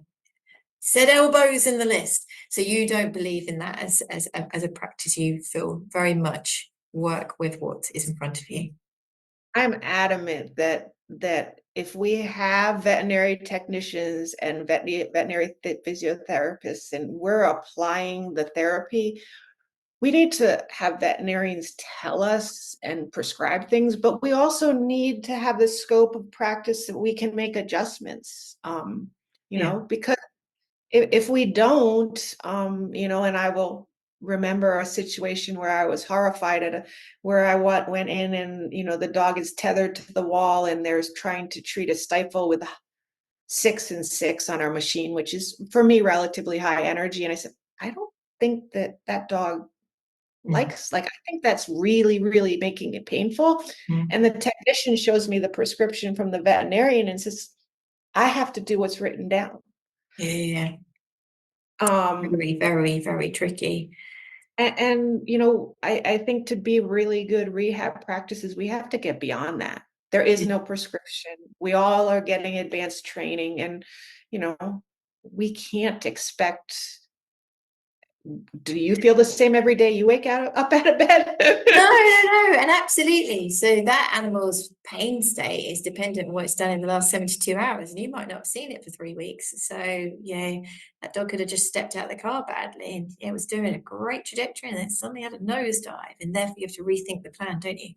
So that gives me a brilliant opportunity to kind of talk about what Elevation does with this further training and why delegates would be interested to come and learn more about your specific product with your company. Obviously, you're wonderful as Cindy and they want to come and meet you, but let's just talk about the company and what they do offer. So basically, Elevation is a very small company, and I'm a major part of the US branch. but we have developed over the last 3 years a website full of educational resources. And I'm not going to send my guys out there to sell you a product. They are there to educate you, and we want you to understand how to use it. We supply tons and tons of written information, of videos, of CE courses. We come on site. We want to work with you. All of that great stuff is part of our plan. But you guys have to be willing to learn and listen and have fun.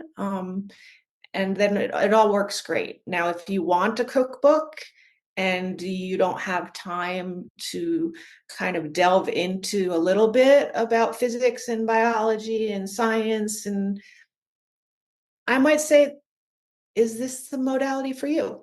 Yeah, And I think that's a really fair point. There's a lot of modalities out there now, and I think that it's our duty of care to make sure what we're using and whether it's appropriate. I think you're a good woman to say that. I am the first one to say that, this may not be your shockwave of choice or may not be for you. And not every customer fits our mold. And we do our best to help no matter everybody and anybody to be successful. But if it's a bang it in and out as fast as can be type of business plan, I don't think the shockwave fits personally. Okay, I want like that. You're saying that I the company has some strong ethics about education and competency, and therefore, like the patient and client journey. I love it. It's an important journey. It's an important journey, and we're part of your journey. I'm part of your journey, as small as we are in the United States side of it, and we need all of our customers to be happy and share the wonderful part of our rehab community here in the US is how much we share each other's knowledge. That's good. That's good. I want to come. I'll come. We have monthly open forums on Zoom, and we all talk to each other and we all help each other out. And as I tell, that's really good actually to talk to have such a continuity of care in the form of that forum on a monthly basis, where people like me who've just started using the modality and have got questions to be able to ask unhindered from peers and not feel embarrassed. That's brilliant. Yeah, I mean, and I would much prefer that my customers talk to other users, because yes, I admit, I have to stand up there in front of people and admit, of course, I'm biased towards my type of shockwave. I've spent my last 4 years dedicated to, yeah, talk to my users, talk to my crew, and I call them my piezo wave peeps, and they're wonderful. And that's really important to us. Yeah, that's good. Well, because we've got a little bit more, what is another? So we've talked about osteoarthritis, my favorite topic, but what other modalities? And we've got our musculoskeletal. So I think everybody's quite used to the idea of it being used for tendinopathies, for ligament problems, myofascial problems like trigger points and blah, blah, blah, blah. What other things are you finding that people are utilizing shockwave for? Because somebody might be saying, I need to go and talk to my boss. I'm really excited, but I want to expand their field of view of what this modality might offer our practice. So I am fascinated with shockwave's effects on neurology. I'm just fascinated for me, shockwave is a win-win when it comes to nerves, because we both regenerate. It has evidence that it regenerates nerves and it adjusts the pain pathway. So what else can we ask for? So the neuro end of it is very in its infancy. I mean, we don't know a lot about it yet. There's a lot of very exciting lab studies for sure. Not a lot on people, because how do we do a lot of neuroscience on live human beings? But I'm super excited about that. And just simple, like events, and I hate to call them almost magical, is, treating the sciatic notch on a toe drop dog. They walk out of the room like a normal dog. Really? I've seen it. Okay. Because we've taken the pinch off the nerve by decreasing inflammation and getting that nerve to fire a little better. I like it. So you're talking that it's definitely watch this space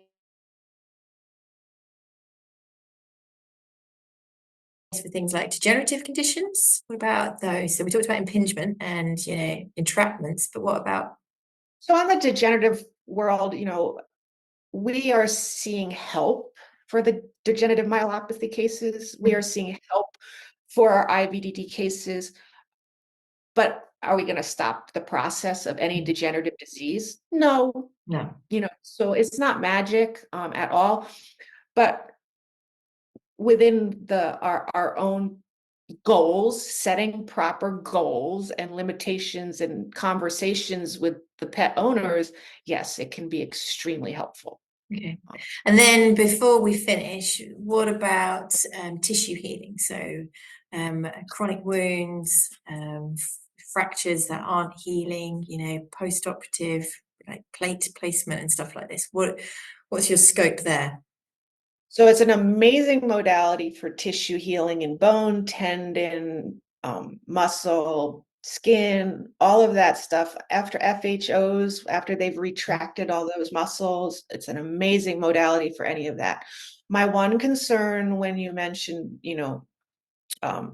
with plates and implants is they can't have no infection around them. So as long as the tissue is, and same with wounds. So as long as the tissue has no infection or the infection is completely under control, the results are incredible. I mean, shockwave in the human world is, there is a shockwave FDA approved for diabetic ulcer healing. So healing those distal limb wounds or lick granulomas, it's amazing modality for that. But if there is any infection, I want to stop, make sure it's under control, because we're increasing vasodilation and neovascularization, and we just don't know. So why risk? Why risk? That's a good thing. That's the right attitude. Our oath, the Hippocratic Oath, is to do no harm. And we have to be really conscious of that. So that's a really good place to end. So we're going to make sure that in the preceding slide and the end slide, you will find all the details to find Cindy at Elevation. She'd like to direct you guys to the US site where a lot of these further learning materials are, so that you can go and dive deep into all the knowledge that you need to be able to use this modality appropriately. Thank you, Cindy, for your time. Thank you, delegates, for listening. Carry on Bite Size Friday. I hope your brains are frazzled with these 15-minute chunks every 15 minutes. We'll see you in the next one. Take care.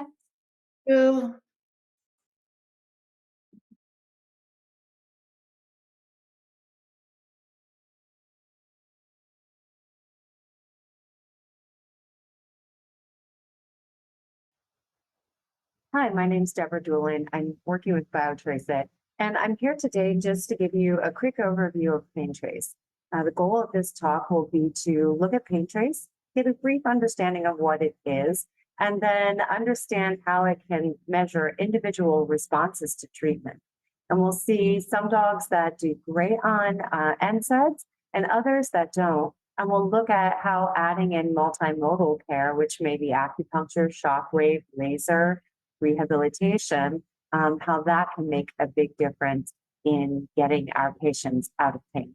So stay tuned, and I hope you enjoy. Okay, so I've shut off my camera just to make things easier so I can focus in on these slides. So just to give you a brief background, prior to the past decade, we really thought about pain as more biological and physiological. How can we repair the tissue damage? But today we actually know that pain is really in the brain, or at least the brain plays a big part in it. And there are particular parts of the brain that take the signals sent to it from the peripheral or the body, and they modulate those. And by detecting central modulation with skin-based wearables, we actually have the ability to individually measure pain. It's now a reality.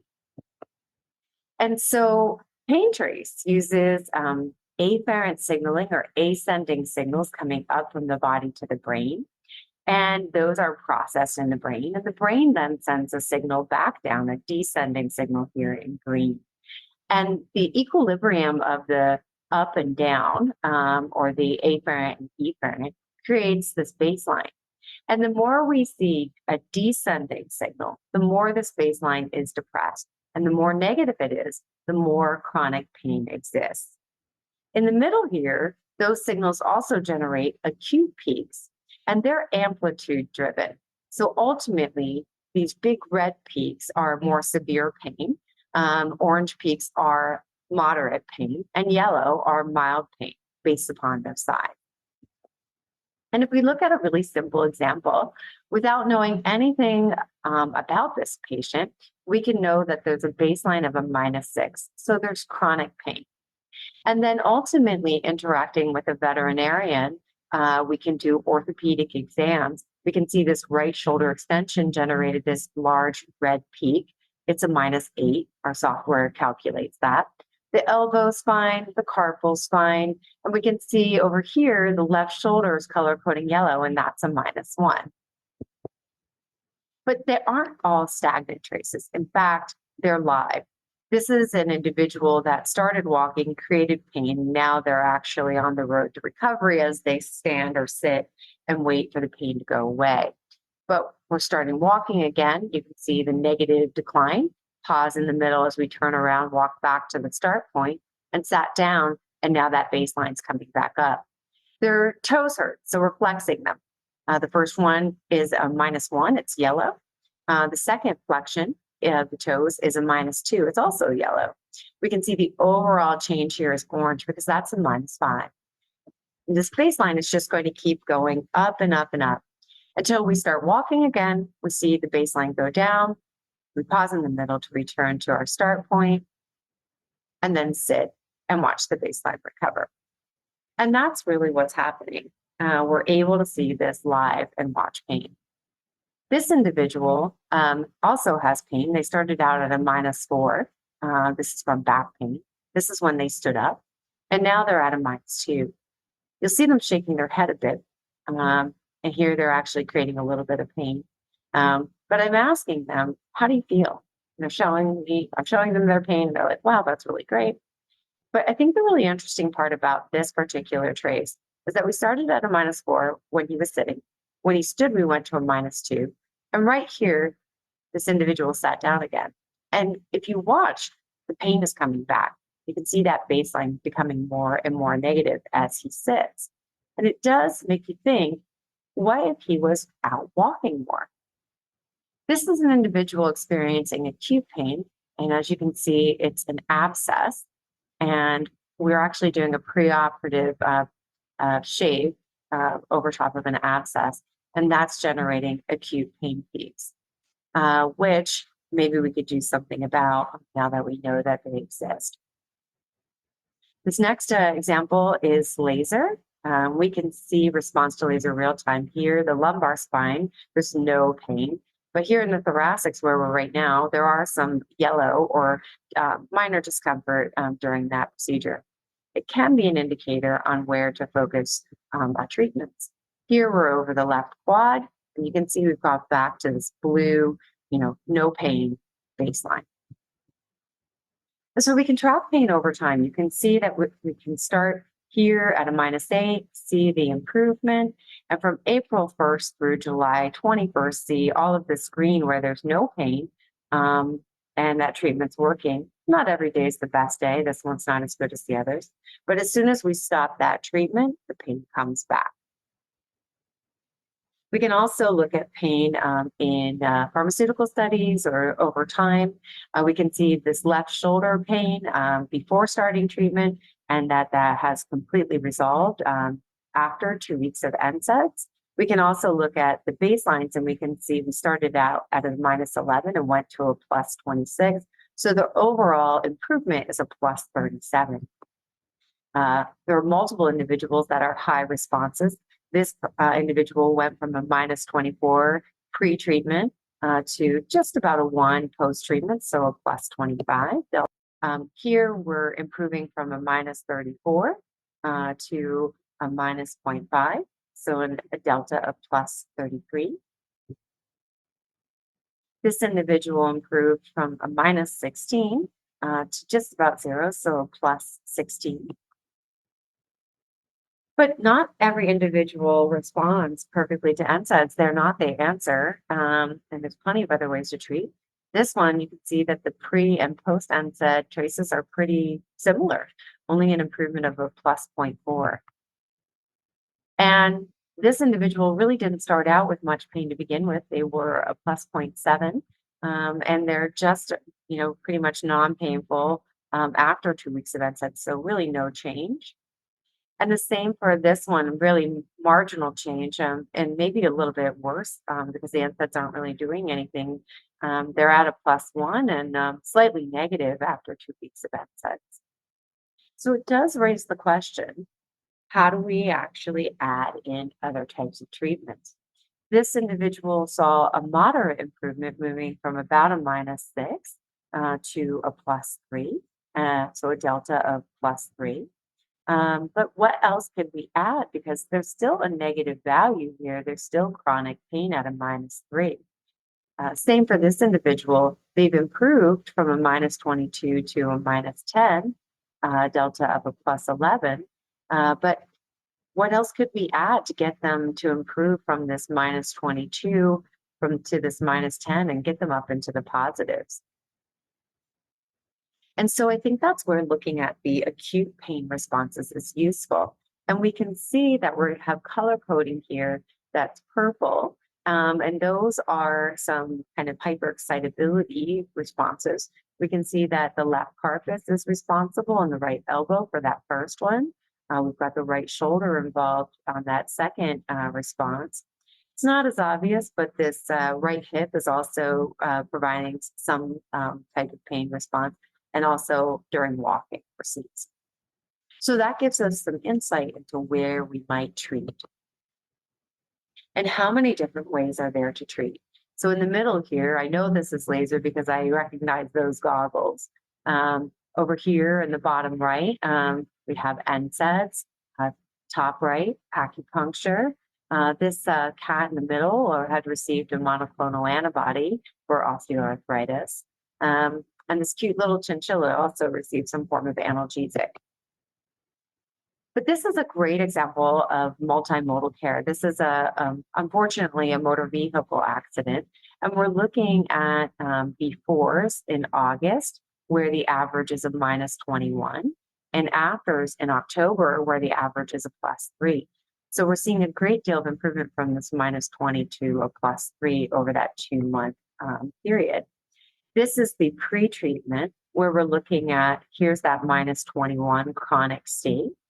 We can see that the orange here is moderate pain during walking and trotting, not so much for sit to stand. During the orthopedic examination, we see pain with right shoulder extension and flexion, lumbar spine palpation, and also this left shoulder extension. And after the orthopedic exam, we're also seeing severe responses for walking and trotting after flexing and extending all of those joints. But here in October, 2 months later, after multimodal care, you can see we're non-painful. We have a +3 chronic baseline. Here, sitting, standing, walking, there's no response. They actually do a calibration in the middle because it's so flat. Stand, trot, walk, again, no response. So there's no acute pain. But there is a little bit of a response here when they start up the shock wave, which isn't always comfortable. But analgesics, laser, acupuncture, shockwave, this multimodal care really made a difference. But patients don't have to necessarily be awake or active. We also can monitor sedated patients. Unfortunately, a slightly more aggressive nail clipping, even though sedated, will elicit a pain response potentially. Here in each of the first, second, and third paws, the digits that responded. And dental cleaning, not always comfortable, especially if the gingiva or the gums are inflamed. But this definitely also shows that a local anesthetic or a block or freezing the nerve is quite effective at blocking the neurosignaling for pain in this minor surgery for removal of a growth on the lower eyelid. I love this example. This is a cat, a 19-year-old cat, the one that just sleeps in the windowsill all day. We can see there's chronic pain with a baseline of -25. An examination shows that the lumbar spine is showing mild discomfort. The hips are fine, the elbows are fine, but here when we get into the cervical spine, we see some discomfort again. They flex the neck left and then right, and here this extension of the cervical spine shows that that's where the pain is, the acute pain response.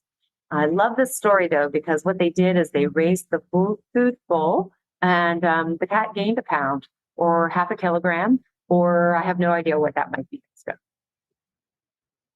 And focusing on cats still, this is just looking at a cat with osteoarthritis over multiple months. Here we're focused on the chronic pain and showing after 4 weeks of treatment, the pain is still there at a -6. But here we see improvement after 8 weeks. We're in the positives, but they missed the injection and the chronic pain came back.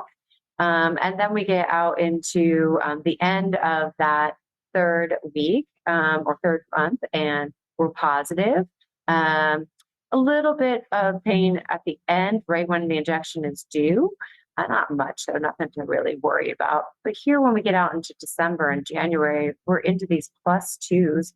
So definitely no chronic pain at 4 to 5 months. Also, this is really great. This is the acute response, and you can see it's color-coded. If you look down at the bottom, the neck is orange or cervical spine. Thoracic lumbar spine are put together. They're gray, yellow for right hip, blue for left hip, right shoulder is green, dark blue for left shoulder, and then ambulating is brown. And if you look at September, you can see all of those acute pain peaks. October, things are getting better, but there's still some pain.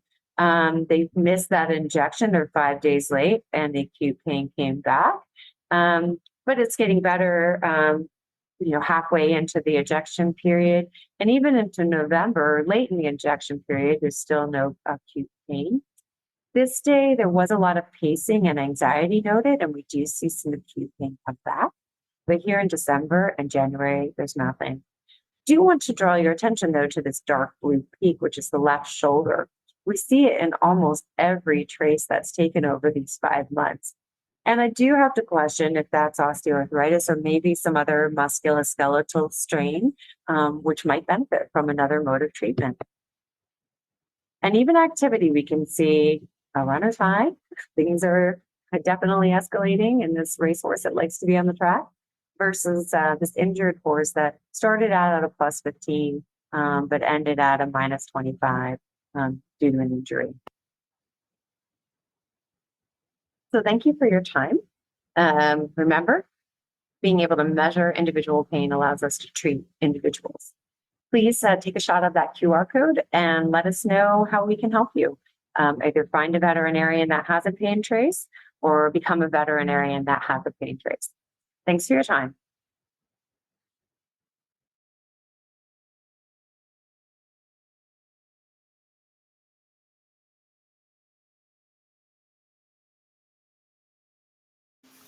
Hi, I'm Mike Shikashio, and thanks so much for joining me for this talk on Beneath the Bite, When Pain Causes Aggression. I'm going to be talking about cases I've worked where pain was the underlying cause for the aggressive behavior. So one of the things to think about also is all the different motivations for aggression. Sometimes it's emotion-based, like fear or anxiety. Sometimes it can be endocrine issues where stress or stacking, frustration. But of course, medical issues and underlying pain are one of the most significantly underdiagnosed issues in aggression cases. So whenever we're working with a dog that has aggression issues, it's really important to address what we call the distant antecedents, or the fuel for the behavior.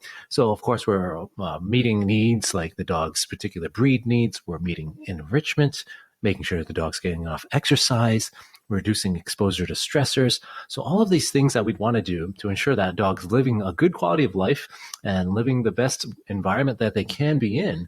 But we also, of course, have to address this medical component.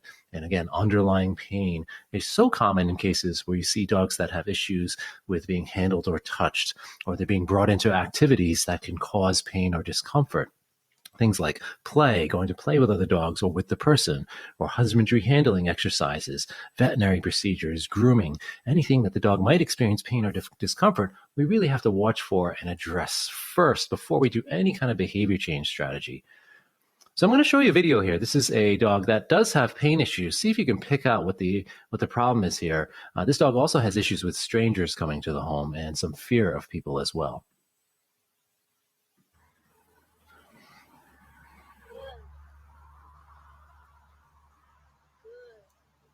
Get him moving just around, like back and forth a little bit. So.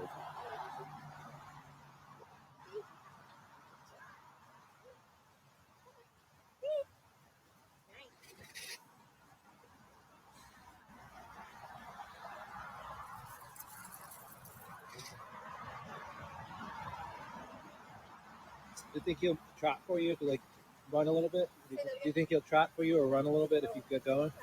You could try.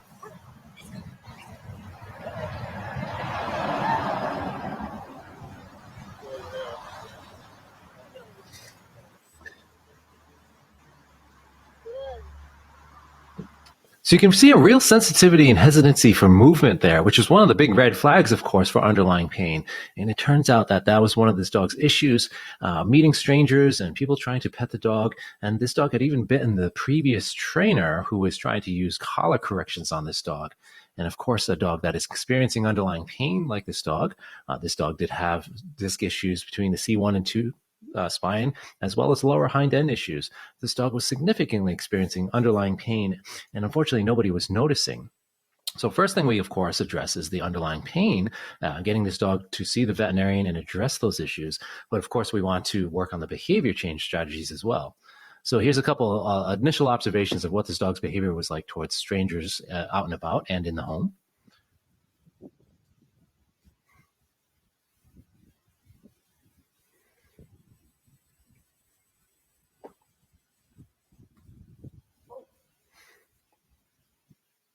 So not a real intense response, but I kind of joke with the clients here that, he's in so much pain, he doesn't want to make that much of an effort to scare somebody away. So it's just a kind of a half-hearted lunge there. But again, this dog is experiencing not only fear of strangers, but it's exacerbated by this underlying pain and kind of this worry about, are these people going to touch me? Are they going to put a collar on me and correct me? Here's another video of a stranger.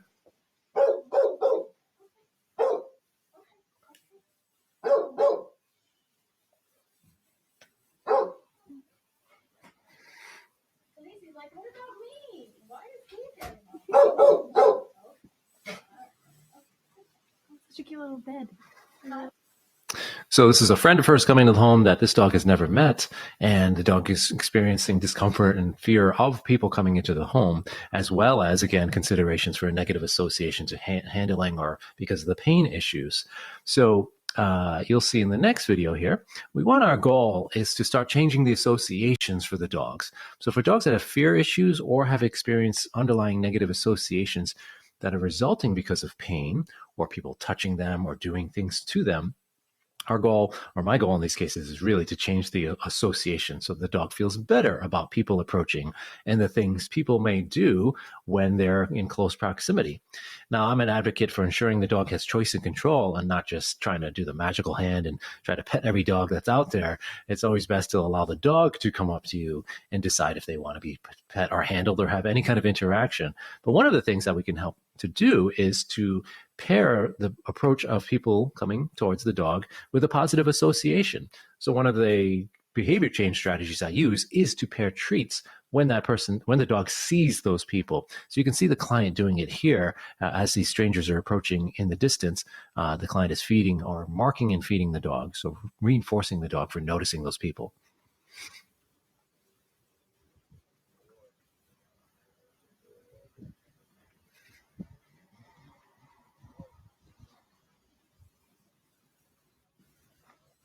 The only thing occurring there, the dog can do whatever it wants. It can sit, lay down, stand, move away. The only thing I'm looking for is for the dog to actually notice the provocative stimulus, which could be people approaching, or it could be done with some dogs that don't like the hand approaching because they've had pain in the past. And so we can systematically approach this through classical counter conditioning, where we're helping the dog learn a new association that, hey, when people approach or hands reach out to you, or you see that particular cotton swab or anything that typically results in husbandry or handling, that can predict a positive event for you. Most dogs, it's food that they're going to be working for. But you can use other positives such as toys, play, attention. It all depends on the dog and what they like. But most cases, you are able to use food. So in this case, we're just using food to increase positive associations with people, as well as handling. And I had the clients work on that at home as well.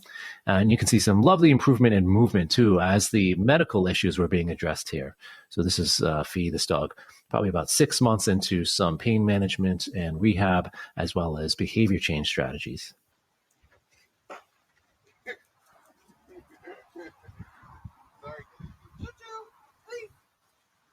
So we're seeing much nicer movement there, more engaged with the client versus what we saw in that initial video.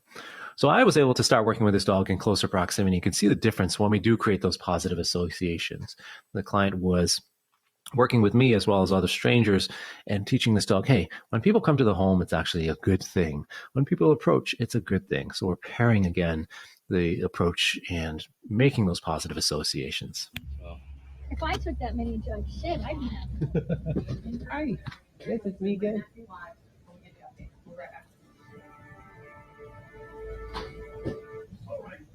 Nice job, me.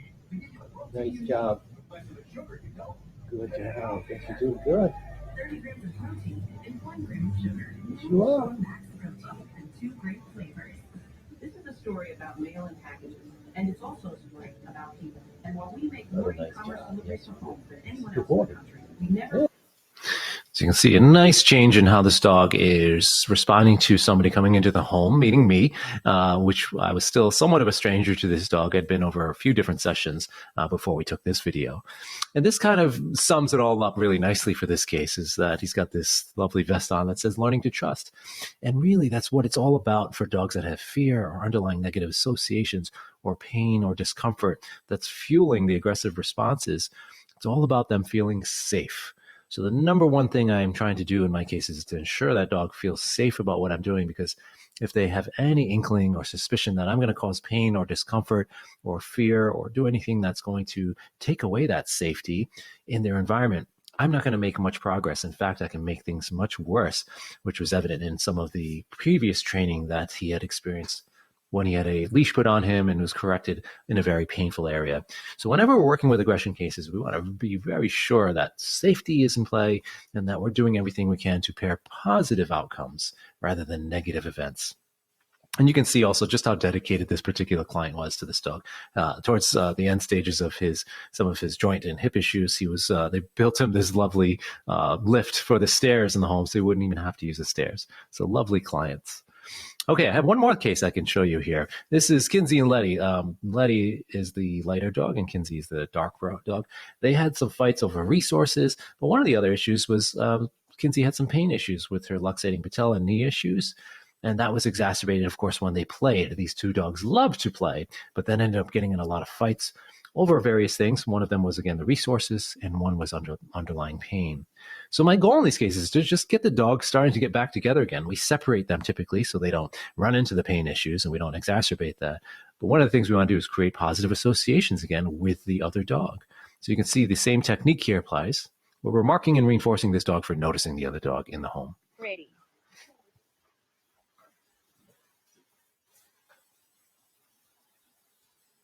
Yes. Yes. Yes. Yes. Yeah. Oh, yes. Yes. Yes. And you can hear another voice saying, yes, there's another trainer here. This is a case I took on from Australia, and I did remote consultations with them. And the trainer's helping this particular client because this is their very first session. And you can see the other client is working with the other dog at a distance, doing the same exact technique.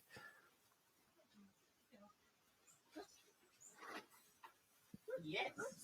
Oh. Yes. Good. Yes. Yes. Well done. Good. Yes. Good. Yes. So you can see again, the technique is just saying good or yes. Those are marker signals that communicate to the dog, I like what you're doing right there. You're not trying to attack your housemate. You're just noticing them. But at the same time, this works because we're creating positive associations with the sight of whatever that other dog is doing. So you can see in this next session, they're getting closer in distance, and it's the same exact technique.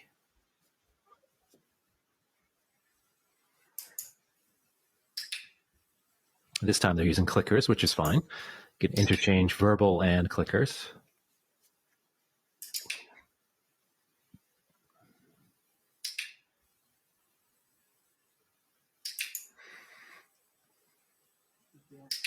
All right.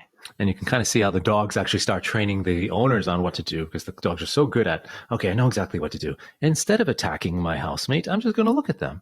And my housemate is there all the time. And this is the only time I'm getting these treats and we're playing this game. So I actually really like when Letty's out there or Kinsey's out there. So the next thing in these cases, often once the dog is healed and we've addressed the underlying pain issues, you can still have negative associations and some things to repair. So play is one of the things you can do. And I also have the clients continue to keep moving in their first play sessions.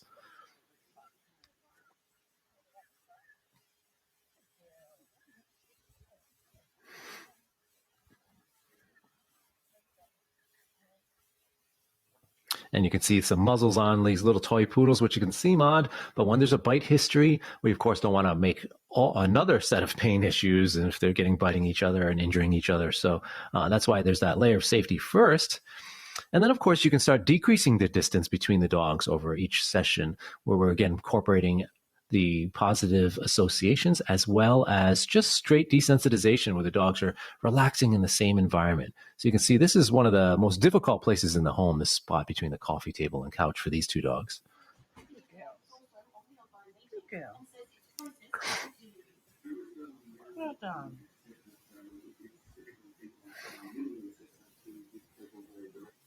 And eventually we're looking for relaxation as well in those kind of moments.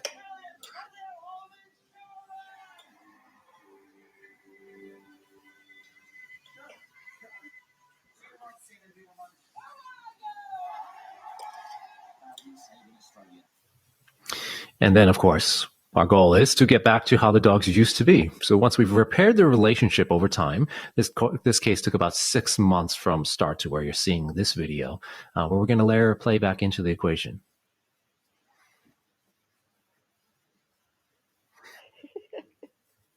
Good girls. Good girls.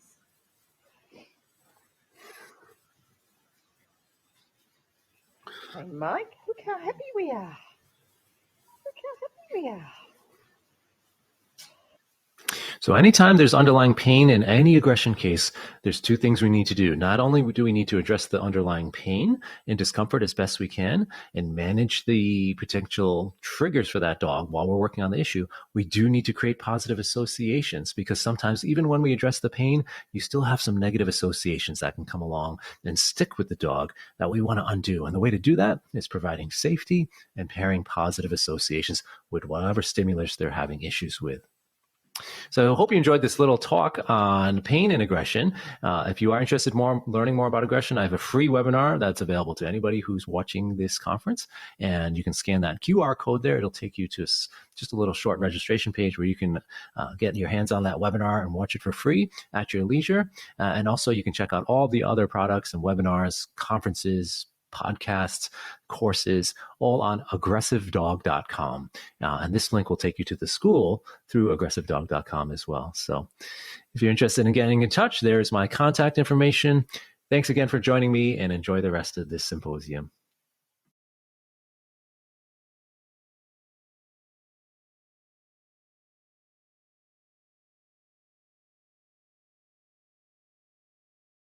Hello, everybody. I'm Brett McPike. And I'm Nicole Thistle. And we are with Northeast Seminars, and we represent North Carolina State University's College of Veterinary Medicine, CE, and certificate programs. And we want to say thank you to CAM and eLearning Vet for being a part of this year's Chronic Pain Symposium for 2024. For more information about our programs, you can visit us at www.ncsuvetce.com. We've been offering continuing ed courses to veterinarians and physical therapists for over 25 years now in small animal rehabilitation, and we think these are the best programs available to date. As Brett mentioned, we're representing North Carolina State University and some certificate programs and courses that are all developed for veterinarians, veterinary technicians, and physical therapists. We offer a variety of courses and certifications with the intent of increasing your rehab knowledge and adding and expanding your rehab toolbox. All our programs emphasize the team approach in rehab, sports medicine, and pain management. And with our programs being offered in a hybrid format, meaning the first part is an online lecture and then you go on to a hands-on lab session, this allows for our program to be accessible to students worldwide. There is, as Nicole referenced, I think a synergy amongst our programs in these areas of rehab, sports medicine, pain management, OA management. And our core programs include our Canine Rehab Certification Program, or CCAT, manual therapy. We also offer, in partnership with CAM, a canine arthritis management practitioner course. We have a myofascial treatment course for small animals, and also a canine fitness or canine strength and conditioning coach program. And we just launched our equine kinesiology taping course. Our CCAT program, or Companion Animal Rehab Therapy certification program, is really a foundational training program in small animal rehabilitation. We want to give you as many tools as possible to be able to evaluate and diagnose your patients and work with your team to provide the best protocols and rehab outcomes possible. This is a hybrid program where you take multiple courses online and then attend a hands-on lab. And you have excellent opportunity to interact with not only the students and instructors from the course, during your online experience, and after the course, to continue to get any updated information added to the program. Our next course is our CCMT program, our Canine Manual Therapy Training Program. And this was launched in 2017, and it's headed by Deb Taraka. She's our lead instructor, and she's one of the leading instructors in canine rehabilitation and canine manual therapy.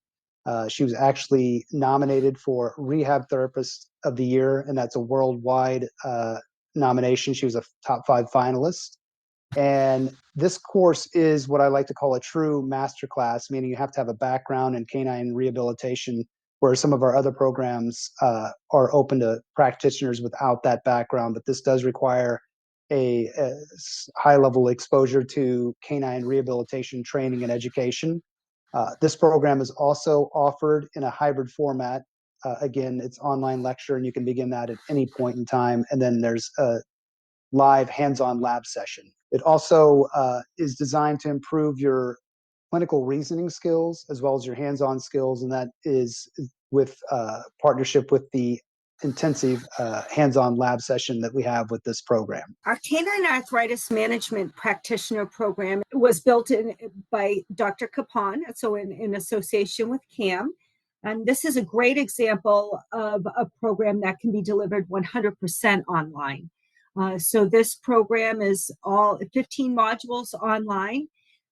Dr. Capon has done a great job of providing resources with a library of videos and articles and access to her through the forum and any experts that she recognizes that can further your canine arthritis management for your patients and your owners' companion animals. Our next program is the Small Animal Myofascial Practitioner course, or CSMP. And this course was launched at the end of 2021, and it's really become a popular topic, a popular course for us. It's been a headline topic at a lot of rehab and pain management and veterinary symposiums in the last year or two. It's become, like I said, it's an up and coming topic, and we've just seen an increase in interest within our program. A lot of the focus is on dry needling, trigger point therapies, and we also include exercises and kinesiology taping and other modalities relevant to myofascial treatment. This program is also offered in an online format or online lecture format with a hands-on lab, and it's a great way to learn and apply new techniques, improve patient outcomes. And we just ran a course a couple weeks ago, very popular, a lot of great feedback, and the students walked away from the course with again some new tools in their toolbox in the myofascial arena. Our Canine Strength and Conditioning Coach program was originally designed for anyone who wanted to design fitness programs for their maybe sporting or agility companion animal. Originally, that was the audience it was intended for, but we were pleasantly surprised by the number of healthcare professionals that take this program and continue to want to take it and advocate for it because of how much it's helped them with that, treat that particular population. So whether you have dogs of your own that you are competing with, or you see that population, this is a great program to kind of educate you on that world and what goes on. They are desperate for relationships with rehab veterinarians that understand where some of their treatment issues or where their pain issues are coming from and what the treatments are needed. So again, a great program for anybody either that has that clientele or has that dog or is treating that dog. And thank you for taking time to watch our video and overview of our programs. We have some website and discount code information here. And again, the website is ncsuvetse.com. And you can also, as an attendee of this conference, use the code NCSU100. And that takes $100 off any of our programs, $499 and above. And again, we're excited to be a part of this year's symposium, and we just want to say thank you. Thank you. Hello, and grabbing an opportunity to piggyback off of the Northeast seminars, little summary of all the work that they're doing online. I just wanted to take the opportunity to announce that canine arthritis management is very well aligned with Northeast seminars in that they host a number of our courses. The one that I'm going to talk about now is called the Canine Arthritis Management Practitioner, and we're really, really proud to be working with them. So I'm just going to give you a little bit of taster about arthritis management and hopefully inspire you to go and have a look at our course. So I'd like to believe that most people attending this conference are acutely aware that osteoarthritis is now a welfare concern because it causes significant suffering for an extended period of time. It's highly prevalent, so we see huge numbers in our companion animals. And we now know that it actually initiates a lot earlier in their life. It is a young dog disease, not the classical old dog. So hopefully you will feel inspired to expand your knowledge base and your understanding surrounding a condition that is seen day after day after day in clinical practice and alongside all the other allied professions. So osteoarthritis, in a nutshell, well, it's a degenerative inflammatory condition affecting the joint. It doesn't just impact the cartilage, it actually is a disease of the whole joint. And as the disease progresses, it is effectively causing a joint failure, like an organ failure. The nociceptive signaling, because of the persistent nature of the nociceptive signaling, we end up having neuroplastic changes within our nervous system, and we call that maladaptive signaling. And to you and me, it basically means that more signals are being sent and perceived than are necessarily equating to the disease process that's taking place. We have an amplification of signaling. Because of the load bearing causing pain, we're going to have voluntary and involuntary responses. Involuntary, we're going to splint, we're going to protect, we're going to try and offload. Voluntary, we're going to try and change our posture, our movement patterns. And over time, that causes overloading of other areas of the body that are less painful and underloading, offloading those areas of concern. That leads to subsequent changes.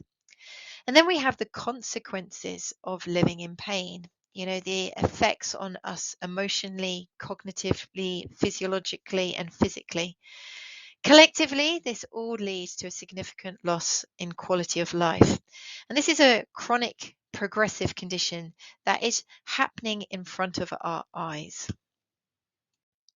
So I'm just going to take this opportunity to expand a little bit our understanding of a dog with arthritis, a dog with chronic pain, their experience. So we know that there are multiple components to being in pain. We have the sensory information coming in, localizing it, telling us how bad it is, etc. We have a physiological stress response, our heart rate, respiratory rate, sweat, blood pressure, pupils dilate. We then also have, well, how do I feel about this? What does this pain make me feel? And then we also have, well, what am I going to do about it? What does it mean for me? How do I get out of this? What do I need to do to heal? So we also have then that learned experience of, well, I don't want that to happen again. I'm not going to put my hand on the fire again because it hurt last time. It took a long time to heal. Yeah, I'm going to avoid that. I'm not going to put my hand there again. Now, if we stay in pain, i.e., we continue to have these nociceptive signaling, we continue to have messages of trauma, damage, danger coming up our nervous system and being processed by our higher sentence. These components are going to be exaggerated. So we're going to have obviously more persistent signaling. We're going to have a greater physiological response for a prolonged period of time. So we're going to remain in a persistent stress response. But we're going to have a greater emotional response, living with pain, fear, anxiety, frustration. But we're also going to start thinking, well, what does it mean for me? How am I going to live with this? How do I deal with this unexpected but also persistent discomfort? I'm going to start feeling isolated. I'm going to stop doing the things that I enjoy. I'm going to choose the safer option. I'm going to socially isolate myself, physically isolate myself.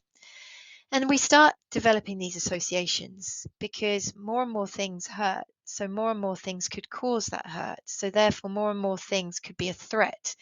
So again, I'm going to become more aware, alert, hypervigilant, defensive.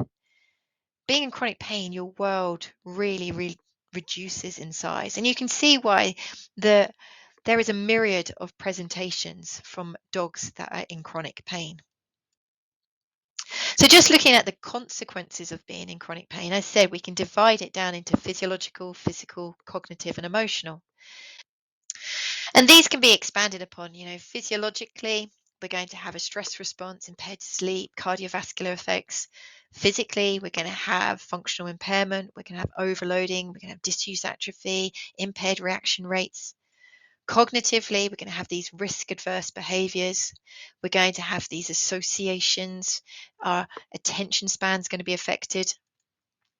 And emotionally, we're going to suffer from this social isolation, fear, anxiety, frustration. So you can see that these cases that present to us, every aspect of their life is being affected. And we have the audacity to describe them as simply slowing down. Now, thinking about it, that's a bit shocking, really. So what we aim to do is give you guys a bigger field of view and strategies of how to create these incredible management plans that really encompass all of these different aspects. We want, as clinicians, to be focusing on the primary concern, which is the degenerative joint disease, the cause of the persistent nociceptive signaling. But we also need to be thinking about the amplification of that signal. We need to be looking at the consequences of being in chronic pain, but we also need to consider that this is a long-term, chronic, progressive condition that is prone to acute decompensations. And we need to be providing our caregivers with strategies to best manage them when they occur. So hopefully I have tantalized you with regards to this course. And I encourage you to go and check out the Canine Arthritis Management Practitioner online course. Thank you very much for listening.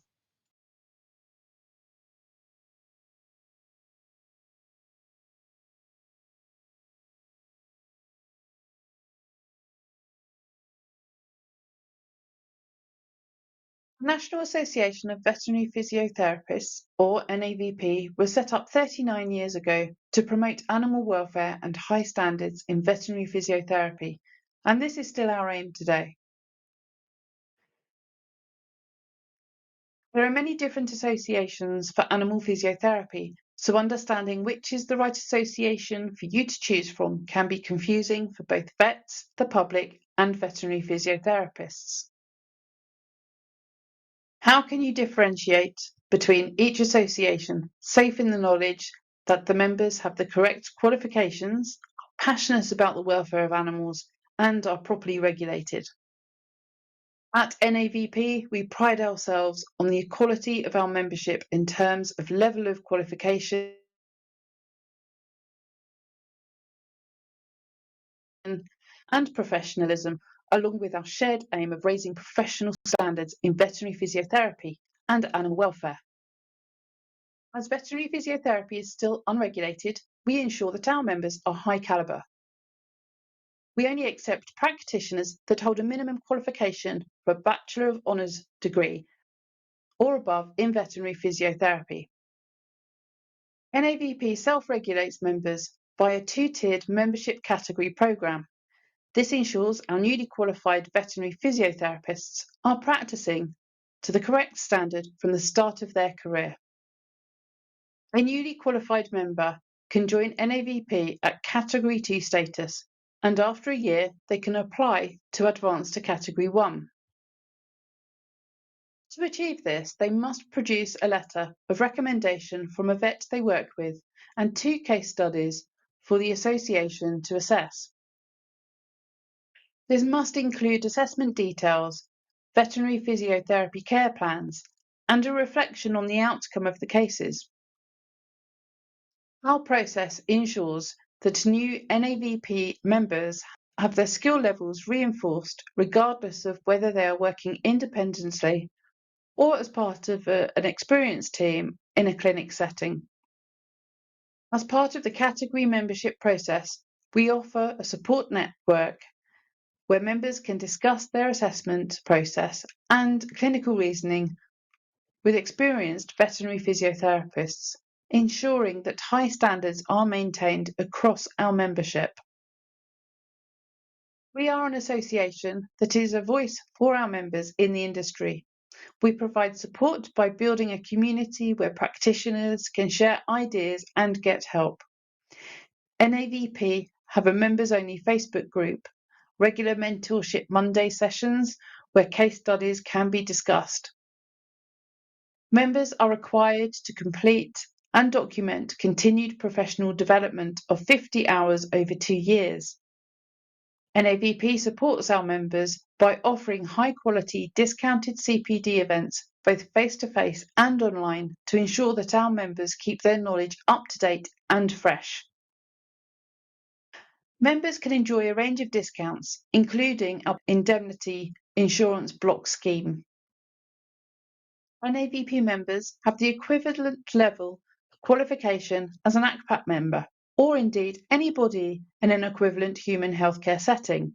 All of our members are bound by a strict code of conduct, are insured, and like all animal therapy associations, we encourage our members to choose to be voluntary regulated with one of the registers, such as RAMP, which is the Register of Animal Musculoskeletal Practitioners, or AHPR, the Animal Health Professions Register.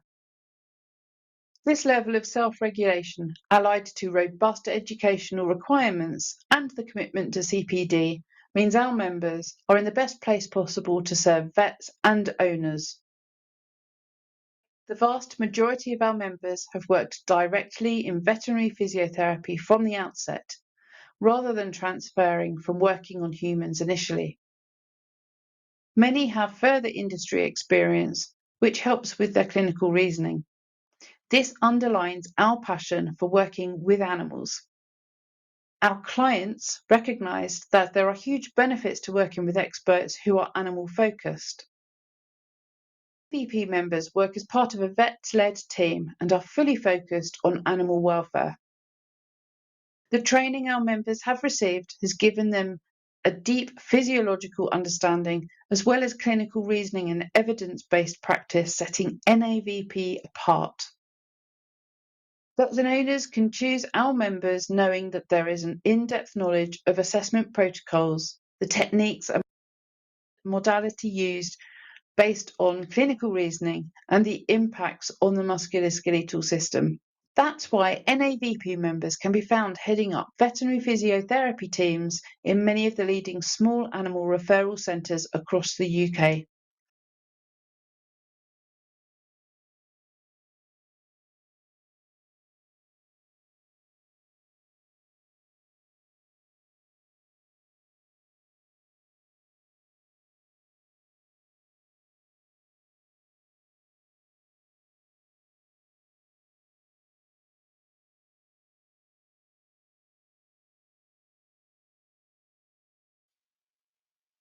Backing off the NAVP wonderful presentation, I thought I'd take this opportunity to support them and suggest to the allied professionals and the veterinary professionals that are watching these presentations the importance of an interdisciplinary approach. Now, come on, guys, this is what the symposium is all about. This is why you're all here. It's because we're trying to expand this support network for the clients in our care and the animals that they adore. So we're just going to look at a few slides to hopefully kind of push you over that edge of understanding of why expanding your field of view can be so beneficial, not only for you, for the dog, for the client, but also for your practice. Arthritis as a good example, because it is obviously my favourite topic, and it really well demonstrates how we work up these complex cases and how many plates are being spun at the same time. So this is what we call the expectation pyramid, and we use it a lot when we're trying to help the caregivers understand what is ahead of them. As a caregiver on the other side of that table, you can suddenly feel very overwhelmed with the sheer quantity of information that's being thrown at you, not just about your dog's condition, but the plan, the workup, the vet visits, all of the things that come alongside it.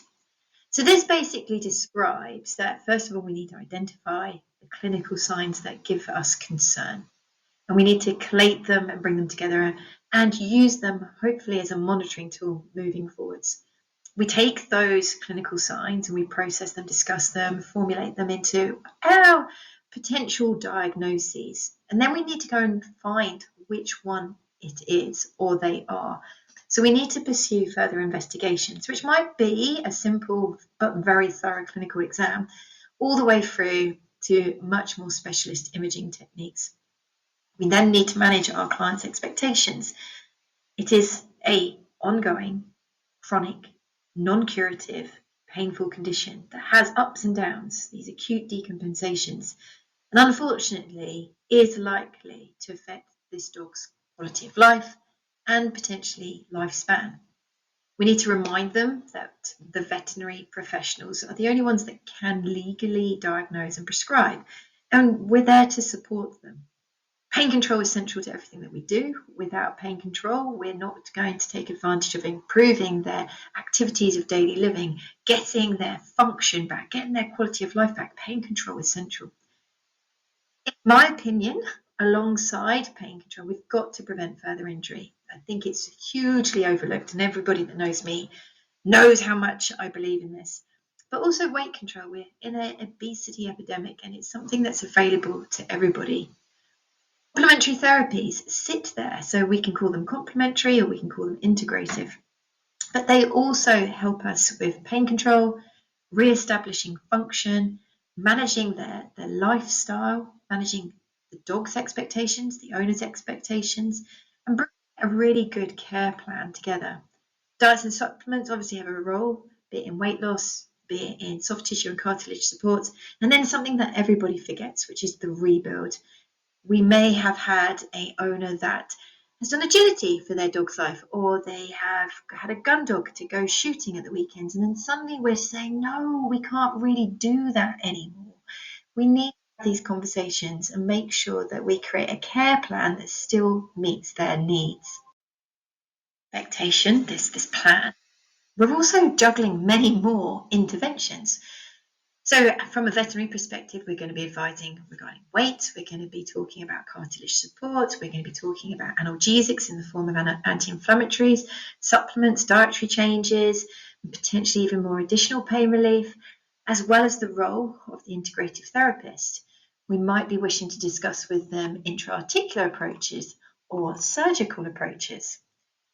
The client, the caregiver, is also juggling lifestyle changes, being the person that monitors and makes those decisions of, are we getting better? Are we getting worse? And also focusing on this rebuild. Juggling a lot. This is called the volume of influence pyramid, and it's more of a diagram to empower and enable that caregiver to crack on. We need to really make it clear to them that they are the ones that observe, they're the ones that basically direct their support team to the changes that are needed. If the dog's improving, we can back off. If their dog's sadly deteriorating, we can rally and we can implement new strategies. They're the ones that feed, they're the ones that exercise, they're going to manage the home environment. They're the ones that are going to pop their dog in a car and take them either to the vet or be it to the physiotherapist. So the caregiver has a lot to do. Now, why am I telling you all this? And when looking at our allied professionals, our allied colleagues, we need to look also at what comes with them, not just the modalities, the communication, the care, the empathy, the guidance, the offloading. We know in chronic disease management, one of the areas that we really struggle to support is time giving, listening. Being able to create these contextual plans requires those two, listening, giving time. And in the nature of the way that we currently work, that can be very limited in practice. Now, we did a poll on canine arthritis management in our group called Holly's Army. We asked caregivers what did they want from their veterinary team. And the findings that came back from just a small survey, yes, with a biased population, these are people that already have arthritic dogs seeking support, but they wished that us veterinary professionals were very proactive in our pain management. We were able to identify the subtleties so we can catch these changes, early, and that we can work in a multidisciplinary team so that care load can be spread across a wide team of skilled and professional people. Experience when managing this condition, it really isn't just about the dog and the interventions that we can offer. Dare I say, it's not just about the science, it's about the care plan, and that care plan includes a much wider field of view. The emotional state of that caregiver has to be listened to, has to be comprehended, has to be provided for. Because if they're not in a position to take in the information and pursue the modalities and the interventions that we suggest, we ain't going to get nowhere. So expanding your practice team, bringing in these integrated therapies and therapists doesn't just provide another angle of attack for the actual clinical condition. It's another pillar in your support network for that client, because that client has got a lot on their mind. And all of these can be quite big obstacles to progression. Now, I've persuaded you that bringing in and harnessing the skills, the knowledge, and the care of external therapists that might come into an internal role within your practice can really be advantageous, not just for the dog, not just for the client, but for the whole team. The team building, the sharing of knowledge, the sharing of responsibility can have huge impact on the whole practice, attitude, understanding, and passion for this area of the work that we do.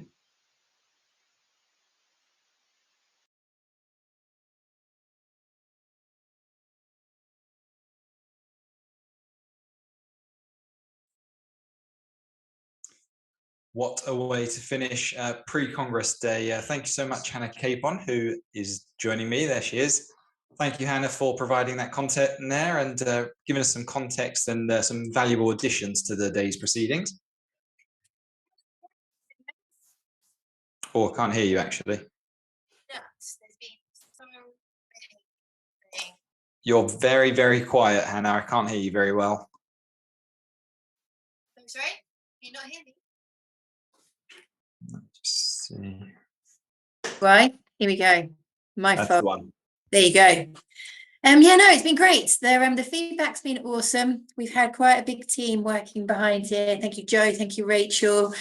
Thank you, Harry. Thank you. God, you've had people on your end as well. And they've all been just having great, great feedback, which is really exciting. Yes, yeah, excellent start to the symposium. 2 more days of this as well. We've got Saturday and Sunday, the main program coming up. Do you want to give us a little taster of what we can expect across the next 2 days? Like every single hero that I've ever had is coming to join us. So anybody that knows, I know. Anybody that knows me, that I've been obsessed about this topic for about 8-10 years now. And I'm really, really pleased to say that people that I reached out with thinking, please, please, can you join us?